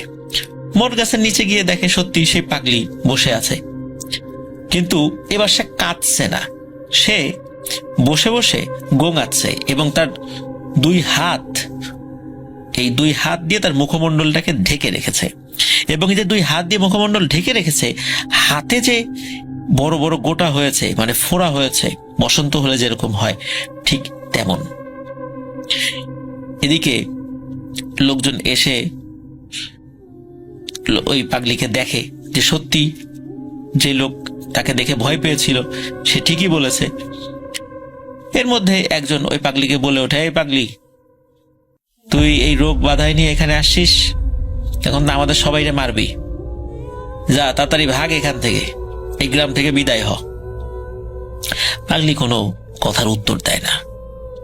সে এই লোকজনের আসার শব্দ পাওয়ার পর থেকে সে গোঙাতে থাকে, এক ধরনের গোঙানির আওয়াজ, কিন্তু কোনো কান্নাকাটি না। তো এইভাবে লোকজন একজন একজন করে বলছে, কয়েকজন সম্মিলিত ভাবে বলছে, পাগলি তার স্বভাব সুলভ আচরণ, তার আসার পর থেকে সে কারোর সাথে কথা বলে নাই, নিজের মনে বিড়বিড় করে কথা বলেছে, এবার তো বিড়বিড়ও করছে না। তো এর মধ্যে একজনের মেজাজ হয় প্রচন্ড গরম। তার নামটা এক্স্যাক্টলি বলা যায় না, তবে যতটুকু শোনা যায় তার নাম তাজুল, তাইজুল বা এই টাইপের একটা নাম। এক্স্যাক্ট নামটা নিশ্চিত হওয়া সম্ভব হয়নি, তো ধরে নিলাম তার নাম তাইজুল। তো এই তাইজুল যে লোকটা, সে খুব সুঠাম দেহি, উঁচু লম্বা। উনি ছিলেন একজন দিনমজুর, খুব কঠোর পরিশ্রম করতে পারতেন আর খুব সাহসী একজন মানুষ ছিলেন। তো উনি এগিয়ে এসে ওই পাগলিকে কয়েকটা মানে প্রশ্ন করে, এই তুই এখন বল, তুই কোন গ্রাম থেকে আসছিস? এতদিন তো বহু জিজ্ঞেস করছি আমরা, তোর নাম কি, তোর বাড়ি কোথায়, কোন গ্রামের তুই, কোনো কথা বলিস নাই, আজকে বল যে কোত্থেকে আসছিস। তো পাগলির স্বভাব সুলভ আচরণে এবারও সে কোনো কথার উত্তর দেয় না। তখন এই তাইজুলের মেজাজটা হয় প্রচন্ড গরম। একে তো বসন্ত রোগ বাধায় নিয়ে আসছে, আর একটা ছোঁয়াচে রোগ, আর গ্রামে তো এই বসন্ত রোগ একবার হলে তখন পুরো গ্রাম ধরে সাফ হয়ে যাবে, এমন একটা ভয় সকলের মধ্যে ছিল। ওই তাইজুল মেজাজ গরম করে সে কি করেছে, তার পায়ের কাছে থাকা একটা ঢিল, মাটির একটা ঢিল, সেটা হাতে নিয়েছে। হাতে নিয়ে ওই পাগলির দিকে ছুঁড়ে মেরেছে। তবে পাগলির মাথায় বা শরীরের তেমন কোনো জায়গায় না লাগলেও পায়ের গোড়ালিতে গিয়ে আঘাত লেগেছে। আর গোড়ালিতে গিয়ে আঘাত লাগার সাথে সাথে মানে এই যে গোঙাচ্ছিল, মুহূর্তের মধ্যে তার গোঙানি থেমে গেছে, এবং থেমে যাওয়ার সাথে সাথে সে লাফ দিয়ে উঠে দাঁড়ায় এবং মুখের উপর থেকে হাত সরিয়ে ফেলে। তখন তার এই চেহারা দেখে উপস্থিত সকলেই প্রচন্ড ভয় পান। কয়েকজন মহিলাও সেখানে আসছিলেন, তারা তো পাগলির ওই চেহারা দেখে ইনস্ট্যান্ট সেন্সলেস হয়ে পড়েছেন। উপস্থিত সকলে ভয় পেয়েছেন। আর ওই অবস্থায় পাগলি উঠে দাঁড়িয়ে শুধু একটা কথাই বলে, আমার গায়ে আঘাত করলি, গ্রামের তো অল্প কয়জনকে নিতে চেয়েছিলাম, এবার সবগুলা ভুগবি, সবগুলা মরবি। এই কথা বলার সাথে সাথে পাগলি ওখান থেকে দৌড় দেয়। উপস্থিত যারা পাগলির দৌড় দেখেছে, অদ্ভুত রকমের দৌড়, কোনো মানুষ এভাবে দৌড়ায় না। সে লাফাচ্ছিলও না, হাঁটছিল না, দৌড়াচ্ছিলও না, মানে এর মধ্যবর্তী এমন একটা উপায় সে ওখান থেকে সরে যাচ্ছিল, কিন্তু সে কিন্তু উড়েও যাচ্ছিল না। মানে তার ওই সরে যাওয়া দেখেই অনেকেই বুঝে ফেলেছিল যে আসলে এটা কি মানুষ না অন্য কিছু। পাগলি কি করে, ওই গ্রাম থেকে বের হয়ে যাওয়ার জন্য যে পথ, সেই পথ দিয়ে সে সরে যায়। তো অনেকের কাছে হারিকেন ছিল, তাদের আলো ছিল, কারণ ওইটা তো ভরা পূর্ণিমার রাত ছিল আর কি। তো পাগলি ওই সময় কিন্তু সাদা কাপড় পরা। তো পাগলি কি করে, ওই যে নদীর দিকে চলে যাচ্ছিল, এতটুকু দেখেছে যে সে নদীর দিকে চলে গেল, আস্তে আস্তে মিলিয়ে গেল খুব দ্রুততার সাথে, মানে অদ্ভুত গতিতে সে এগিয়ে চলে যায়। এরপরে সবকিছু স্বাভাবিক। তো যে যতই ভয় পাক, একদম প্যারানর্মাল কোনো ব্যাপার যে এটা কিন্তু আসলে সামনাসামনি ঘটে নাই, সকলে চিন্তা করেছে যে পাগলির তো বসন্ত রোগ হতেই পারে, এটা তো আর অ্যাবনর্মাল কিছু না। এর মধ্যে কেউ কেউ বলেছে যাক আপদ বিদায় হয়েছে নিজে থেকে, আমরা তো আর তাকে হত্যা করিনি, আমরা তো চাইলে তাকে মেরে মাটিতে দাফন করে দিতে পারতাম নিজেরা বাঁচার জন্য, কারণ এটা তো থানা পুলিশ হইতো না, এই পাগলির কোনো আত্মীয় স্বজনের খোঁজ খবর কেউ জানে না, আমরা গোপন রাখলে তো কোনো সমস্যা হইতো না, আমরা তেমন কিছু করি নাই, ও নিজের থেকে চলে গেছে, আপদ বিদায় হয়েছে। এরকম কথা বলতেছে উপস্থিত কিছু কিছু লোকজন। তো যে যার বাড়িতে চলে যায়। তো এর পর থেকেই মূলত সমস্যা। ওই দিন সকালবেলা গ্রামের কারো মধ্যে প্যারানরমাল কোনো বিষয় বা কোনো রোগের কোনো উপসর্গ দেখা যায়নি। ওই যে তাইজুল, যে লোকটির কথা বলা হলো, তো উনি তো দিনমজুর ছিলেন, সারাদিন পরিশ্রম করার পরে বিকেলবেলা বাসায় এসেছেন, আর সন্ধ্যার পরেই সাধারণত গ্রামের লোকজন, বিশেষ করে ওই গ্রামের লোকজন ঘুমিয়ে পড়তো, আবার ভোরবেলা উঠতো। তো উনি রাতের বেলা খাবার খাওয়ার জন্য যখন ওই হারিকেনের আলোতে একটা ছোট্ট পাত্র থাকে না, আগে হাত ধোয়, আমরা হাত ধুই আর কি, যেটাই আমরা তো এখন তো বেসিনে হাত ধুই, কিন্তু গ্রামে গঞ্জে কিন্তু এখনো ওই যে পাত্রে, মাটির পাত্র হোক বা অন্য কিছু হোক, সেটাই হাত ধোয়। তো উনি যখন হাত ধুচ্ছেন, হঠাৎ করে উনি লক্ষ্য করেন ওনার হাতের আঙ্গুলের ফাঁকে ছোট ছোট ফোড়ার মতো দেখা যাচ্ছে।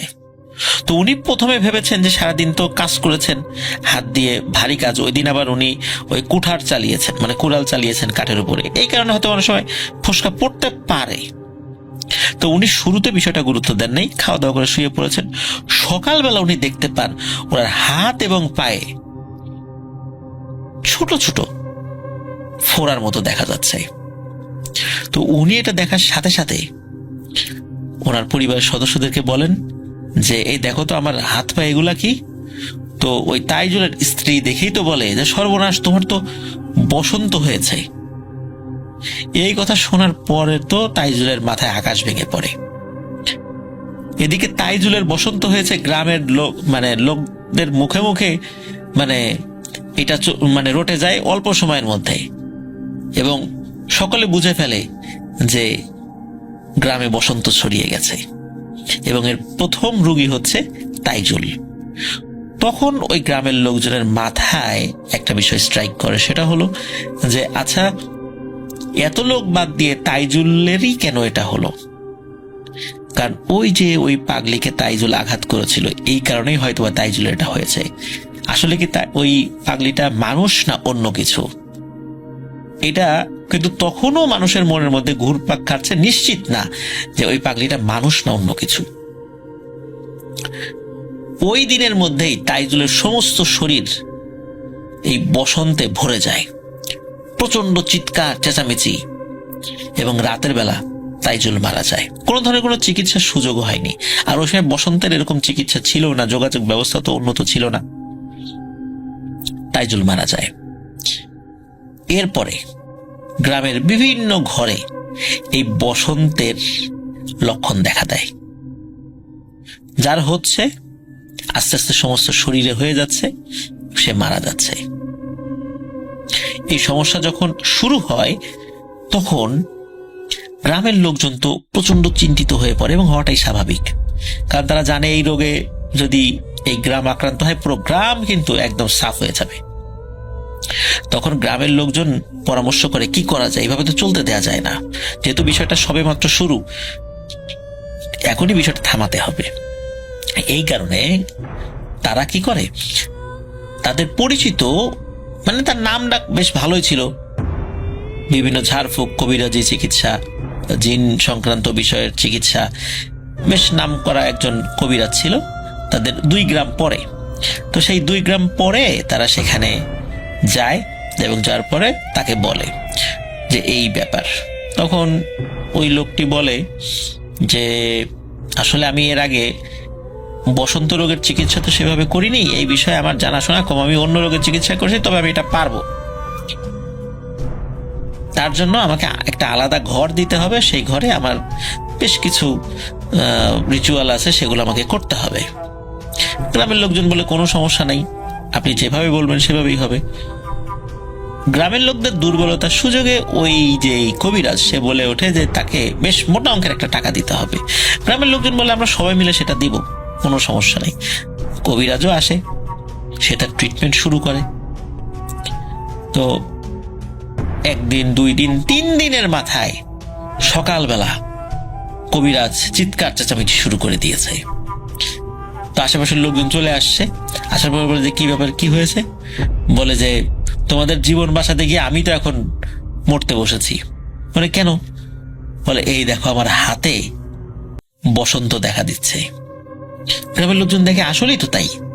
তখন কবিরাজকে বলে যে আপনি এখানে সমাধানের জন্য এসেছেন, আপনি কিভাবে এই রোগে আক্রান্ত হলেন? তখন তিনি বলছেন যে গত রাত্রে আমি স্বপ্নে দেখেছি একজন মহিলা, এই মহিলা তার সমস্ত শরীরে এই বসন্ত হয়েছে, ভয়ানক তার চেহারা, সাদা শাড়ি পরা, এবং আমাকে বলছে যে তুই কাজটা ভালো করিস নাই, তুই এই গ্রামে আসছিস, গ্রামের লোকদের সাথে তুইও মরবি। মানে ওই মহিলা সে কিন্তু স্বপ্নে বলেনি যে তুই এখান থেকে চলে যা, সে সরাসরি বলেছে তুই মরবি। তখন ওই কবিরাজ বলে যে আমি এই চিকিৎসা করতে পারবো না, কারণ এই গ্রামে বসন্ত বিবির আবির্ভাব ঘটেছিল এবং তোমরা যেটারে পাগলি মনে করে আঘাত করেছো এইটা আসলে ছিল বসন্ত বিবি, এটা কোনো পাগলি ছিল না, এটা কোনো মানুষ ছিল না।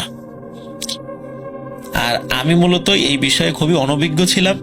আমি চিন্তা করেছিলাম হয়তো এমনিতেই কিছু হয়েছে, এই সুযোগে তোমাদের কাছ থেকে একটা মোটা অঙ্কের টাকা হাতিয়ে নেওয়া আমার একটা পরিকল্পনা ছিল, এই জন্য আমি মিশামিশি এখানে ট্রিটমেন্ট করছি। কিন্তু আসলে এই বিষয়টার গভীরতা আমি বুঝতে পারি নাই। এখন আমি আমার নিজের জীবন নিয়ে শঙ্কিত, তোমরা অন্য কোনো ভালো কবিরাজ টবিরাজ দেখো, আমি এখান থেকে চললাম। শোনা যায় যে উনি চলে যাওয়ার কয়েকদিনের মাথায় এই বসন্তে আক্রান্ত হয়েই তিনি মৃত্যুবরণ করেছিলেন। তো কবিরাজ তো চলে গেল, এখন তো গ্রামের লোকজনের চিন্তা আরো বেড়ে গেল, কি করা যায় কি করা যায়। ওই সময় গ্রামে ওরকম ভালো কোনো আলেমও ছিলেন না এই বিষয়ে ট্রিটমেন্ট করানোর জন্য। এদিকে গ্রামের কিন্তু বিভিন্ন ঘরে এই বসন্তের প্রকোপ দেখা দিয়েছে, কেউ মারাও যাচ্ছেন, বিশেষ করে যারা একটু বয়স্ক তারা আক্রান্ত হলেই মারা যাচ্ছিলেন।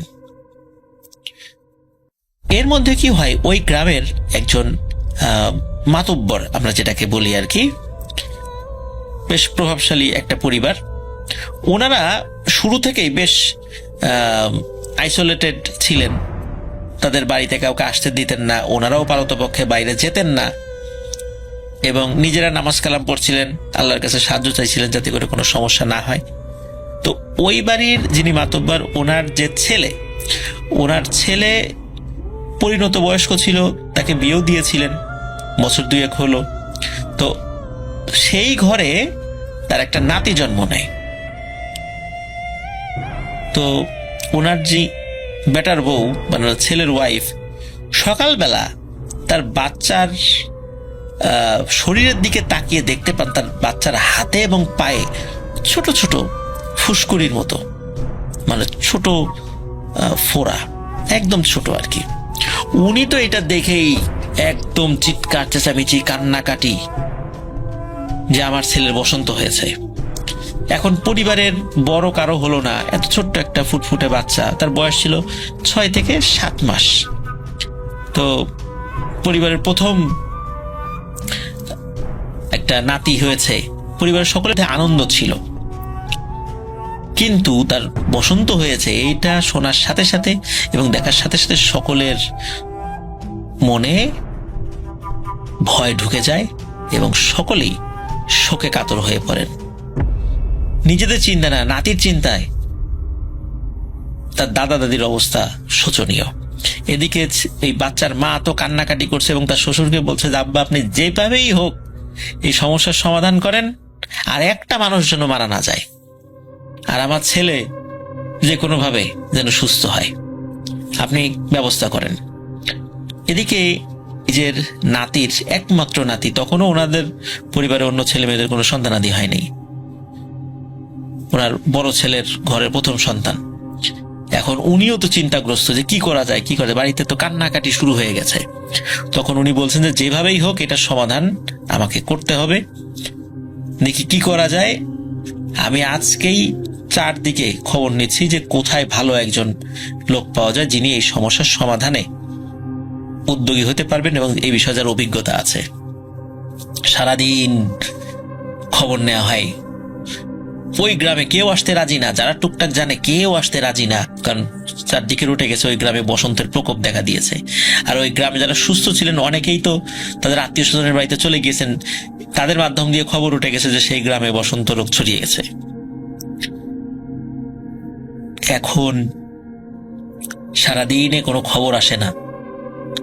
অবশেষে রাতের বেলা খবর আসে, তাদের গ্রাম থেকে প্রায় 5-6 গ্রাম পরে একজন অতি বয়স্ক কবিরাজ আছে। বয়স অনেক হয়ে গেছে, 80-90 এরকম বয়স আর কি তার। তো এখন উনি হাঁটাচলা করতে পারেন, তবে খুব বেশি হাঁটাচলা করতে পারেন না আর কি, শরীর অনেক দুর্বল হয়ে গেছে।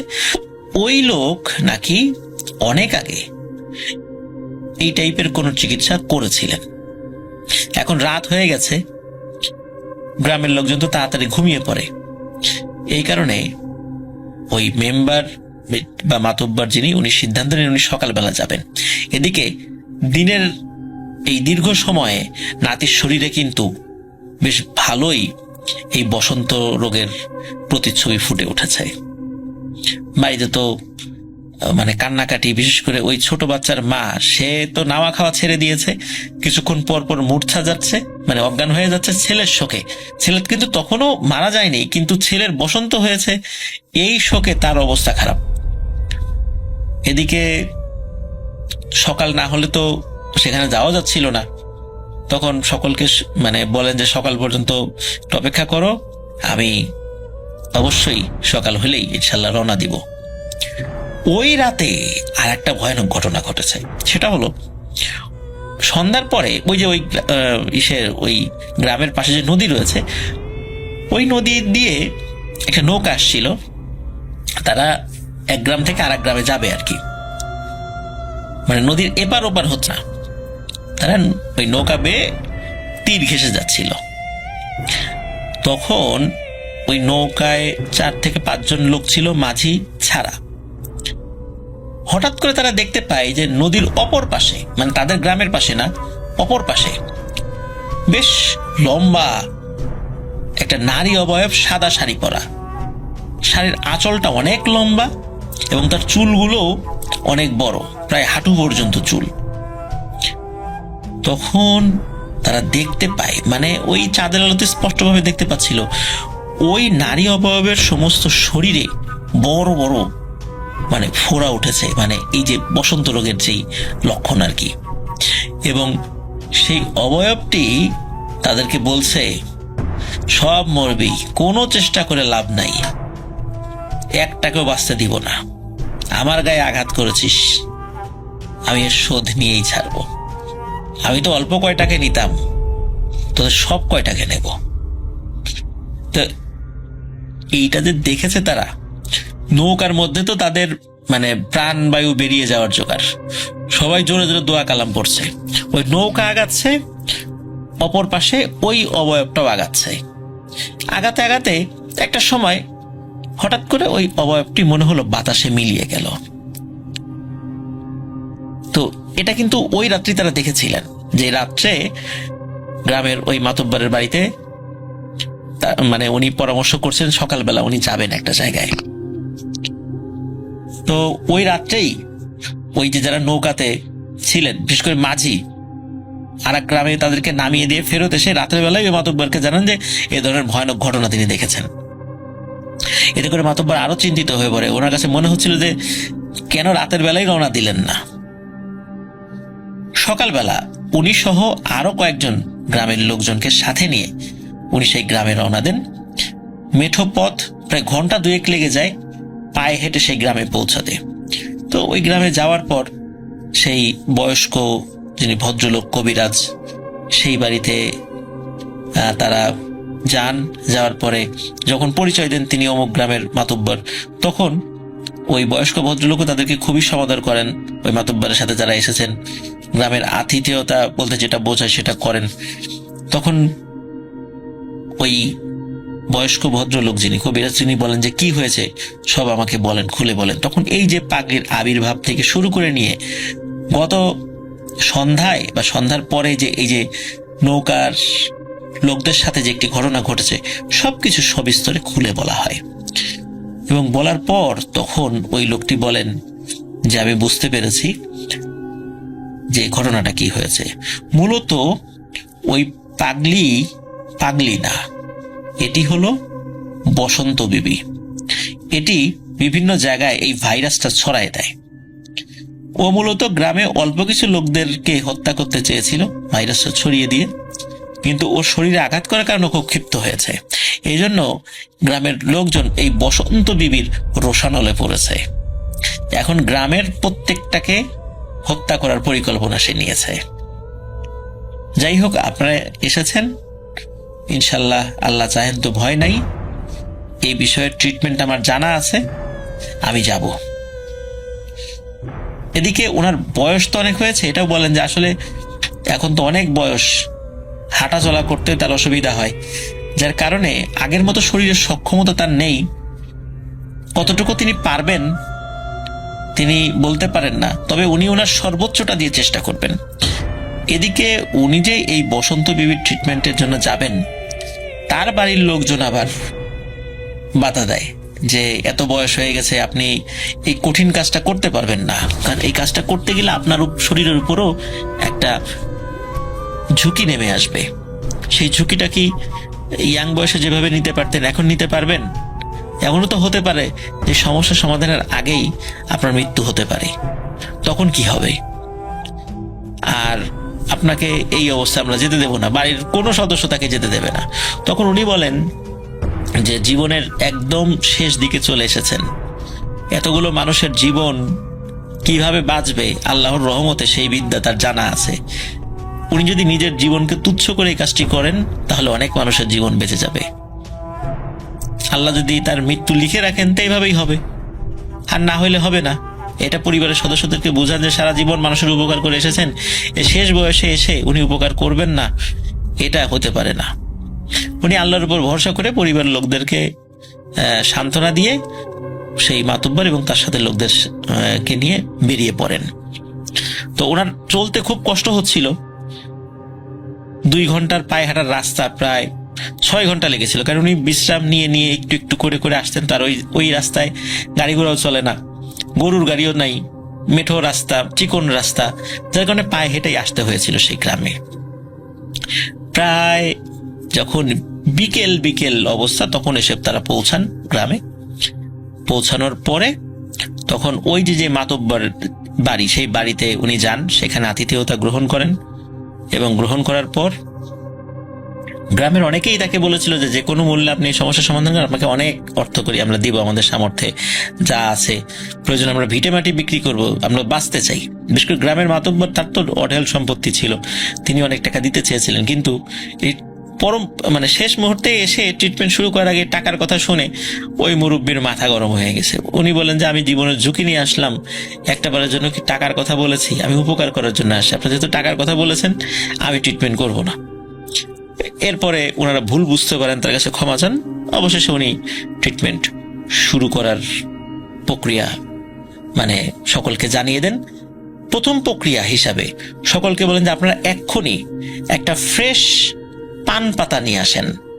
এমন একটা পান পাতাটা অনেক বড় হতে হবে, কোনো দাগ থাকা যাবে না সেখানে, এবং অল্প বয়স্ক কচি পান পাতা হতে হবে। আপনারা সবাই নিয়ে আসেন, এর মধ্যে থেকে যেটা সবচাইতে ভালো আমি সেইটা নেব। গ্রামের লোকজন সাথে সাথে যে যার বাড়িতে ফেরত যায়। সেখানে পানের বরজ ছিল, সেখানেও লোকজন যায়। তাদের দৃষ্টিতে নিখুঁত যতগুলো ছিল নিয়ে আসে, বিভিন্ন জন নিয়ে এসছে। তো উনি অল্প সময়ের মধ্যে তাদের মধ্যে থেকে একটা পান পাতা বেছে নেন। পান পাতা বেছে নেওয়ার পর উনি ওই যেই বাচ্চা ছেলেটা, এই যে মাতব্বরের নাতি, তাকে নিয়ে আসতে বলেন। তাকে যখন নিয়ে আসা হয় তিনি দেখেন যে এই নাতির শরীরে অসংখ্য ইতোমধ্যে কিন্তু এই বসন্তের যে চিহ্নগুলো ফুটে উঠেছে। কিন্তু অদ্ভুত ব্যাপার হলো এই বাচ্চার শরীরে কিন্তু তেমন কোনো যন্ত্রণা হচ্ছে না এবং সে বেশ স্বাভাবিক। এটা দেখে ওই যিনি মুরব্বী কবিরাজ এসেছেন তিনি হাসেন এবং আলহামদুলিল্লাহ বলেন, এবং এরপরে উনি ওই পান পাতাটা কি করেন, ওই বাচ্চার শরীরে বিভিন্ন দোয়া পড়ছেন, কোরআনের বিভিন্ন আয়াত তেলাওয়াত করে ওই পান পাতাটা বাচ্চার শরীরে মাথা থেকে পা পর্যন্ত বিভিন্ন জায়গায়, বিশেষ করে যেখানে যেখানে লক্ষণ দেখা দিয়েছিল সেখানে স্পর্শ করান। স্পর্শ করার পর তিনি বলেন যে আর 1 মিনিট আমি আরেকটু কাজ করব, বিশেষ করে ওই যে উপস্থিত সকলকে বলেন, এরপর আমি সোজা নদীর দিকে হাঁটা শুরু করব। আপনারা আমার সাথে আসতে পারেন, কিন্তু কেউ কোনো কথা বলবেন না। আমি নিজে যতক্ষণ না কথা বলবো আমার সাথে কেউ কথা বলবেন না, আপনারা নিজেরাও নিজেদের সাথে কথা বলবেন না, শুধু দোয়া পড়তে থাকেন, যে যেই দোয়া পারেন বা যে যেই ধর্মের আছেন, অনেকে মুসলিম ছাড়া অন্য ধর্মের আছেন, তারা তাদের যেই তন্ত্রমন্ত্র আছে পড়তে থাকেন। এখন আমরা নদীর দিকে যাব। ঠিক 1 মিনিট উনি আরো কিছু কাজ করেন, করার পরে উনি সোজা হাঁটতে থাকেন নদীর দিকে। আর নদীর দিকে হাঁটতে থাকার ঠিক আগ মুহূর্তে উনি ওই পান পাতাটা ভাঁজ করেন, ভাঁজ করে উনি মুখে পুরে দেন নিজের এবং চাবাতে থাকেন, চাবাচ্ছেন আর নদীর দিকে হাঁটছেন। নদীটা খুব বেশি দূরে ছিল না। এদিকে সন্ধ্যা ঘনিয়ে আসছে। উনি নদীর কাছে আসেন, আসার পর নদীর পানিতে নেমে পড়েন। হাঁটু পর্যন্ত পানিতে নামার পর উনি এই যে পান পাতাটা উনি যে চাবাচ্ছিলেন, এই যে অংশগুলো মুখে রয়ে গিয়েছিল, উনি থুতুর সাথে সেটি পানির দিকে ছুঁড়ে মারেন। উপস্থিত লোকজন যারা ডাঙায় দাঁড়িয়েছিল তারা দেখতে পান যে পান পাতা চাবালে তো সাধারণত, বিশেষ করে সাথে অন্য কোনো উপকরণ যদি দেয়া হয়, লাল আকার ধারণ করে, এবার শুধু পান পাতা চাবালে সবুজ সবুজ আকার ধারণ করে আর কি, থুতুর রং। কিন্তু এই থুতুর রংটা মনে হচ্ছে মিচমিচে কালো, মানে ভয়ানক কালো। এবং উনি যখন থুতু ফেলেছেন মনে হচ্ছে নদীর পানির বেশ খানিক অংশ, মানে অল্প একটু মানে থুতু ফেলার পরে বেশ বিশাল একটা অংশ, মানে কালো অংশ, মানে বর্ণ ধারণ করলো পানি, এবং আস্তে আস্তে কালো বর্ণটা পানির সাথে একদম মিশে আবার আগের মানে রং ধারণ করলো নদীর পানির। এরপরে উনি নদী থেকে আরেকটু পানি হাতে নিয়ে উনি কুলি করলেন, ভালো করে মুখ পরিষ্কার করলেন এবং উঠে আলহামদুলিল্লাহ বললেন, বলেন যে আপনাদের ইনশাল্লাহ কোনো ভয় নাই, বিপদ কেটে গেছে। এরপরে সকলে ওই যে মাতব্বরের বাড়িতে গেলেন। অদ্ভুত ব্যাপার, মাতব্বরের নাতি মানে অনেকটাই সুস্থ হয়ে গেছে, তার শরীরের যে দাগগুলো, বিশেষ করে যে বসন্তের কারণে যে ফোড়াগুলো উঠছিল, সেটা মানে ম্যাজিকের মতো মিলিয়ে যেতে শুরু করেছে। তবে ওই গ্রামে আরো যারা এই বসন্ত রোগে আক্রান্ত ছিলেন, বিশেষ করে বয়স্ক লোক যাদের অবস্থা খুবই খারাপ হয়ে গিয়েছিল, এদের কেউ কেউ মারা গিয়েছিলেন। এছাড়া বাকি যারা বসন্ত রোগে আক্রান্ত হয়েছিলেন প্রত্যেকেই আল্লাহর রহমতে কয়েকদিনের মধ্যে সুস্থ হয়ে গেছেন। এবং এরপরে কিন্তু ওই যে বসন্ত বিবিকে ওই গ্রামের আশেপাশে কেউ কোথাও দেখেনি। এটা বলছিলাম, আমাদের ওই মাউন্টেনে অ্যাকচুয়ালি পৌঁছাতে আনুমানিক সকাল 10টা এরকম, 10টা সাড়ে 10টা এরকম বাজার কথা ছিল। তো এরপর প্ল্যান ছিল আমরা ওখানে কিছু হালকা পাতলা নাস্তা করে এরপর আমরা মাউন্টেন ক্লাইম্ব করে আবার সন্ধ্যা হওয়ার আগেই মাউন্টেন থেকে নেমে আসবো। তো মাউন্টেনটা বেশ উঁচুই ছিল, আপনার যতদূর মনে পড়ে 2800 মিটার এরকম হবে ওটার উচ্চতা। ওটা ক্লাইম্ব করতে আপনার 4 ঘন্টার মতো সময় লাগে এবং নেমে আসতে 3 ঘন্টা 2.5 ঘন্টা এরকম সময় লাগে। তো আপনার টাইম ফ্রেমটা খুবই দেখা যায় যে ওই অগাস্ট মাসের দিকে চায়নাতে আপনার সাধারণত আপনার 6টা এরকম টাইমে সন্ধ্যা হয়ে যায়, সূর্য ডুবে যায়। তো আমাদের ওরকম খুব টাইম ফ্রেমটা খুবই ছিল, ন্যারো ছিল। তো আমরা ওইখানে যেহেতু আমরা খুব আর্লি বের হই, কিন্তু রাস্তায় আপনার ওই মাউন্টেনে পৌঁছানোর হয়তো ঘন্টা খানেক আগে আপনার খুব ন্যারো রাস্তা, তো ওইখানে একটা রোড ট্রাফিক অ্যাক্সিডেন্ট হয়। তো ওই অ্যাক্সিডেন্টটার কারণে রাস্তায় বেশ একটা জ্যাম ছিল। তো ওই জ্যামটার জন্য আপনার সাধারণত বাংলাদেশের মতো এখানে কোনো অ্যাক্সিডেন্ট হলে চায়নাতে আপনার সাথে সাথে এই গাড়িগুলো সরিয়ে রাস্তা ক্লিয়ার হয়ে যাবে, ব্যাপারটা ওরকম না। আর রাস্তাটা যেহেতু ন্যারো ছিল, আপনার ওই অ্যাক্সিডেন্ট হওয়ার কারণে মানে দুই পাশের পুরো একদম বাস এবং প্রাইভেট কার আরো যত গাড়ি ছিল সব মানে একদম স্টাক হয়েছিল, মানে কোনো গাড়ি আর যেতে পারতেছিল না।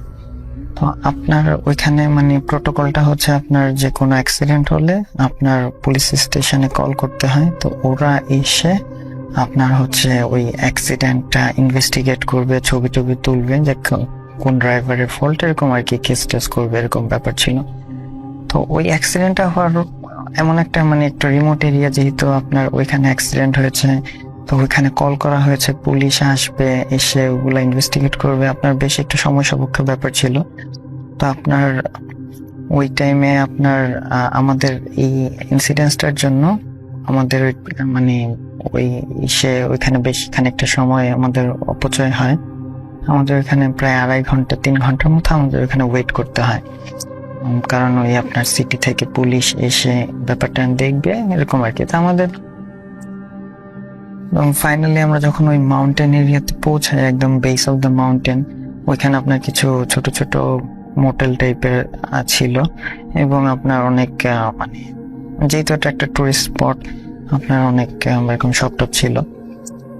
তো ওইখানে যে তো আমরা যাওয়ার পরে তখন আমাদের চাইনিজ ফ্রেন্ডরা বলতেছিল যে অ্যাকচুয়ালি মানে আজকে আমরা মাউন্টেন ক্লাইম্ব করতে পারবো না, কারণ হচ্ছে আমরা মানে অলরেডি অনেক লেট হয়ে গেছে, এখন যদি আমরা স্টার্ট করি তা আমরা সন্ধ্যার আগে আর ফিরে আসতে পারবো না, মানে ফিরে আসতে পারবো না, নামতে নামতে আমাদের মানে অনেক রাত হয়ে যাবে।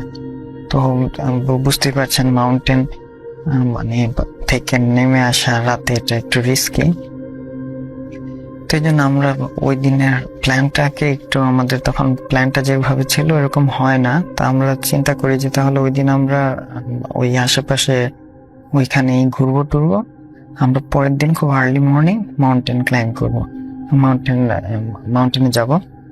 তো এই মতো আমরা ওই দিন আর কি ওইখানেই থাকি বা লাঞ্চ টাঞ্চ করে একটা হোটেল নেই, হোটেলে কিছু রুম টুম নিয়ে আমরা ওইখানে ছিলাম সারা রাত থেকে পরের দিন খুব আর্লি মর্নিং, যতদূর মনে পড়ে ভোর 5টা এরকম দিকে আমরা মানে উঠে ফ্রেশ হয়ে আমরা ওই মাউন্টেনের টিকিট কাটতে হয়, ওখানে একটা গেট আছে এবং ওইখানে আপনার টিকিট কেটে ওই পাস দিয়ে আপনার ওই ভিতরে মাউন্টেন এরিয়াতে প্রবেশ করে তখন ওইখান থেকে ক্লাইম্বিং আর কি শুরু হয়। এটা মাউন্টেন ক্লাইম্বিং মানে আপনারা যেমন ওই যে মানে এভারেস্ট ক্লাইম্ব করতেছে ওরকম খুব ওই ধরনের কোনো ক্লাইম্ব না, আপনার এটা পাথর কেটে কেটে রাস্তা করা, জায়গায় জায়গায় এরকম আর কি ব্যাপারটা। তো তারপরেও কিছু কিছু এরিয়া খুব রিস্কি। তো এখানে একটা ব্যাপার বলে রাখা যে মানে আমরা যেহেতু খুব আর্লি স্টার্ট করছিলাম, একদম ওই দিন যারা মাউন্টেন ক্লাইম্ব করবে বা যারা ওই পিকে যাবে, তো ওই মানে টুরিস্টদের ভিতরে আমরা ওয়ান অফ দ্য ফার্স্ট মানে টিম ছিলাম, আমাদের টিমটা। তো এর আগের দিন আমার ফ্রেন্ডদের সাথে একটা ব্যাপারে একটু মানে মনোমালিন্য হয় আমার। তো ওই আমার বাঙালি যে ফ্রেন্ড গুলো ছিল, আরো 3টা বাঙালি ফ্রেন্ড ছিল আমার, তো ওদের সাথে আমার একটু এরকম মনোমালিন্য হওয়ার কারণে আমি ওদের থেকে একটু আইসোলেট ছিলাম। আর আমাদের সাথে কিছু চাইনিজ ফ্রেন্ড ছিল যারা, তো ওরা তো যেহেতু চাইনিজ এবং কালচারাল এবং সব দিক দিয়ে ওদের সাথে মানে আমরা যদিও ফ্রেন্ড তারপরেও খুব একটা ক্লোজ ওরকম ছিল না আমাদের। তো ওই দিন আপনার এরকম আমরা খুব আর্লি মর্নিং মানে স্টার্ট করে টিকিট কিনে আমরা শুরু করার পরে যেহেতু আমার ফ্রেন্ডের সাথে আমার একটু ছিল, তা আমি আমার মতো একটু একাই মানে হাঁটতেছি, আর ওরা মানে বাকি 3টা ফ্রেন্ড আমার ওরা একটু পিছনে কিন্তু ওরা আসতেছে, আমার চাইনিজ ফ্রেন্ডরা ওরা একটা গ্রুপে আসতেছে। তো আমি আর কি একাই বলতে গেলে একটু হাঁটতেছি, মানে হেঁটে সামনে আগাচ্ছি, আস্তে আস্তে সিঁড়ি বেয়ে স্টেপে আগাচ্ছি এরকম। তো ওই টাইমটাতে চায়নাতে আপনার মানে একটু ঠান্ডাই থাকে আপনার, এবং চায়নাতে আমার ওই যে এরিয়াতে ছিলাম শিজাজং, ওইটাতে আপনার মানে উইন্টারে আপনার -15 এরকম পর্যন্ত মানে চলে যেত, স্নোফল হতো, তো অনেক ঠান্ডা ছিল। তো আমি বেশ এরকম ছিল বা হেভি জ্যাকেট ট্যাকেট পরা, যদিও অগস্ট মাসে মানে খুব ওইরকম ঠান্ডা না, বাট তারপর ঠান্ডা ছিল। তো আপনার কিছু দূর হাঁটার পরে আবার দেখা যায় যে শরীরটা যখন গরম হয়ে যায়, আপনার কিছুক্ষণ একটু রেস্ট নিয়ে আবার আবার আগাতে হয়, এরকম ব্যাপারটা। মানে যেহেতু আপনার 3 ঘন্টা 4 ঘন্টা মানে এক ইসে হাঁটতে হবে, তো এরকম একটু বিশ্রাম নিয়ে এরকম আগাতে হয়। তা আমি এরকম একটু একা একাই আগাচ্ছি। তো আমরা যেহেতু one of the first team না, আমরাই ফার্স্ট টিম ছিলাম ওইখানে, ফার্স্ট গ্রুপ বলতে গেলে। আমাদের আগে কোনো গ্রুপ অ্যাকচুয়ালি মানে ওই দিন বের হয় নাই। তো মাউন্টেনের ভিতরে কিন্তু ওরকম খুব বেশি মানুষজন বা ওইখানে লোকাল ওরকম খুব বেশি নাই, যা আছে ওই বেস অফ দ্য মাউন্টেন এবং ওই মানে এরিয়ার বাইরেই আছে, ওইখানে খুব ওরকম খুব মানুষজন নাই। তো আমরা এরকম হাঁটতেছে, আমি একা একা আগাচ্ছি। তো একটা সময় এরকম দেখা গেল যে আমি বেশ একটু মানে আমার ফ্রেন্ডের থেকে বেশ অনেকখানি আগে গেছি বলতে এখন মানে ওদেরকে আর আমি দেখতে পাচ্ছি না, পিছনে ওরকম বোঝা যাচ্ছে না, বা ওরকম ওদের মানে কিছুক্ষণ আমি রেস্ট নিচ্ছি, যখন হাঁপিয়ে যাচ্ছি রেস্ট নিচ্ছি, কিন্তু ওদেরকে আমি পিছনে পাচ্ছি না। তা আনুমানিক আপনার মানে ঘন্টা খানেক আগানোর পরের কথা বলছি।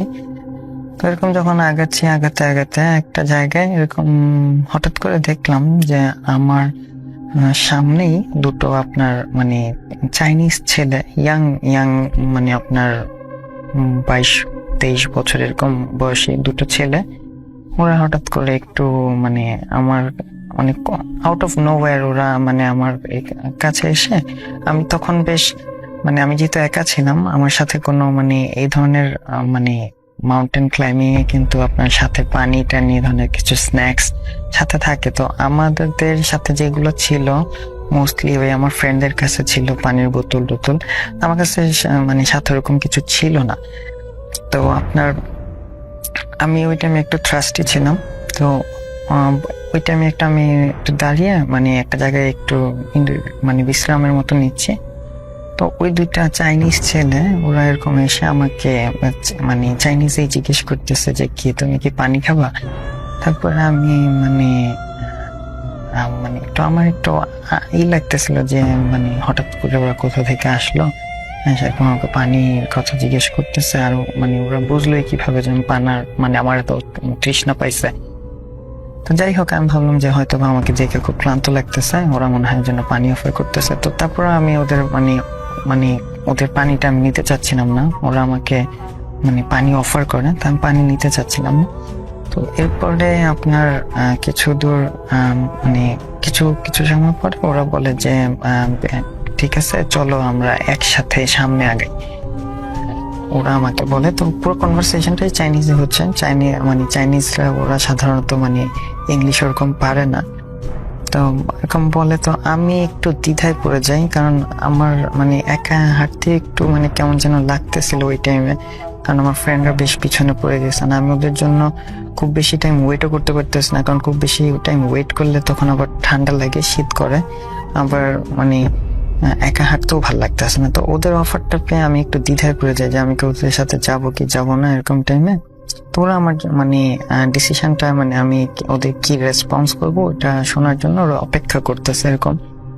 তো আমি একটু হেজিটেশনের ভিতরে থাকা অবস্থায় আমার পিছন থেকে দেখি যে একটা মানে আপনার চাইনিজ মঙ্ক টাইপের একটা বৃদ্ধ, সে আমাকে মানে চাইনিজে বলতেছে মানে ডাকতেছে আমাকে।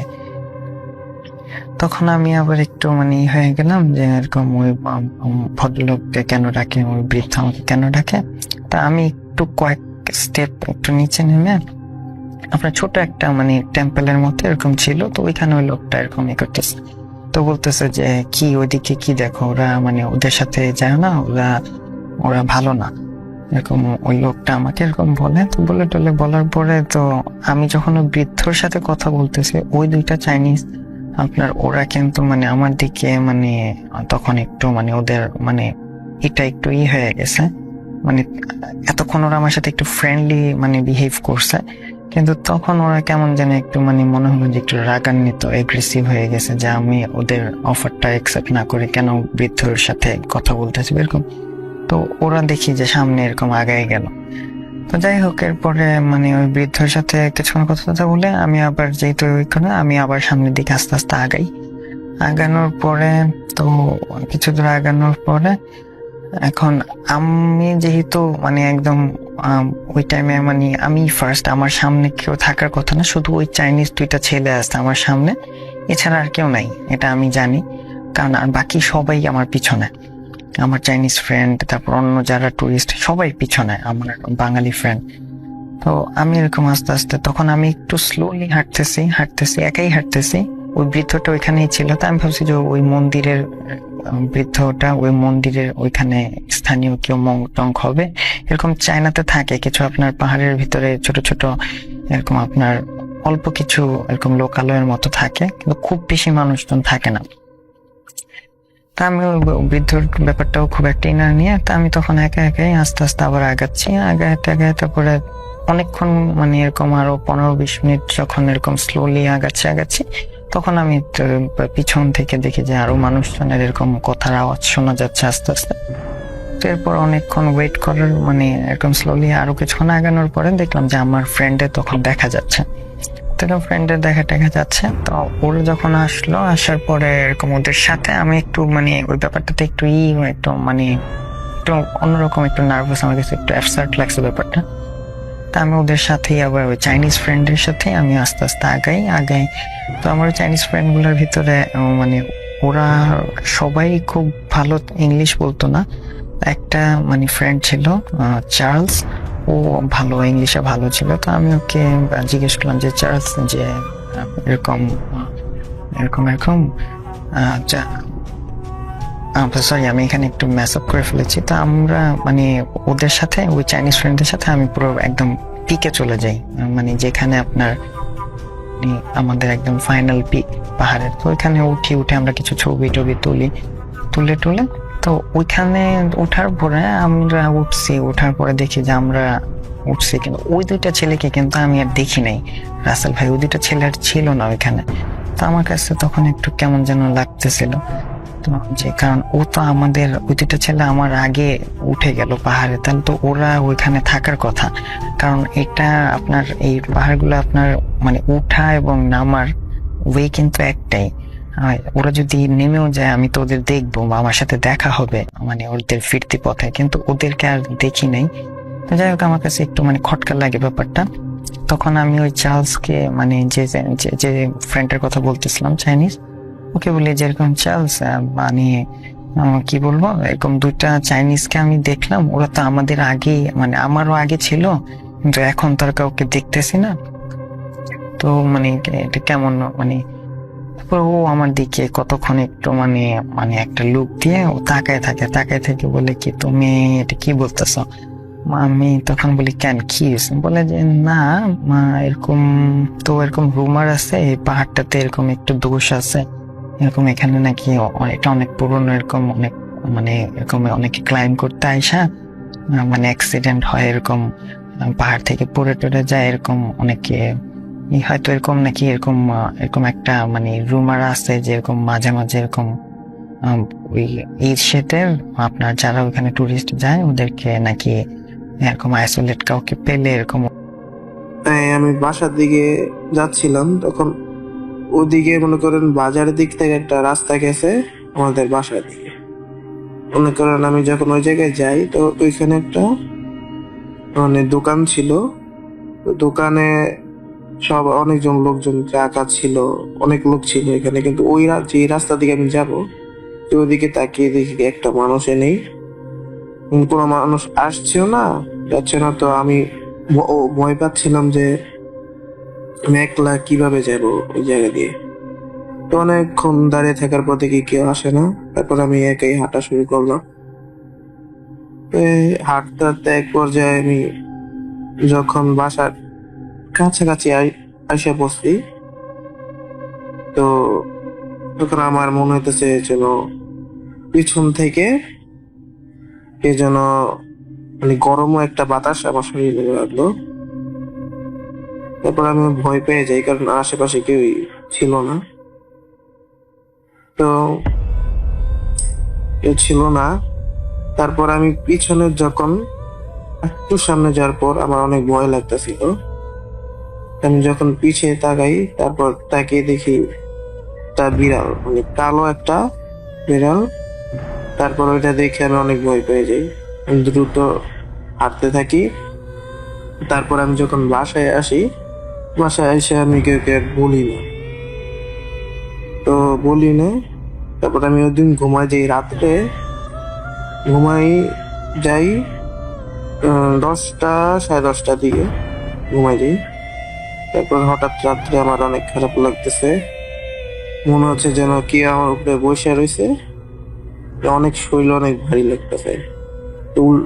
তারপর চোখ, আমি মনে করেন ঘুমাইতে পারিনি সারা রাত, অনেক খারাপ লাগছে। তারপর সকালে 10টার দিকে আমি আমার আম্মুকে বলি যে আমার সাথে রাত্রে এরকম এরকম হয়েছে।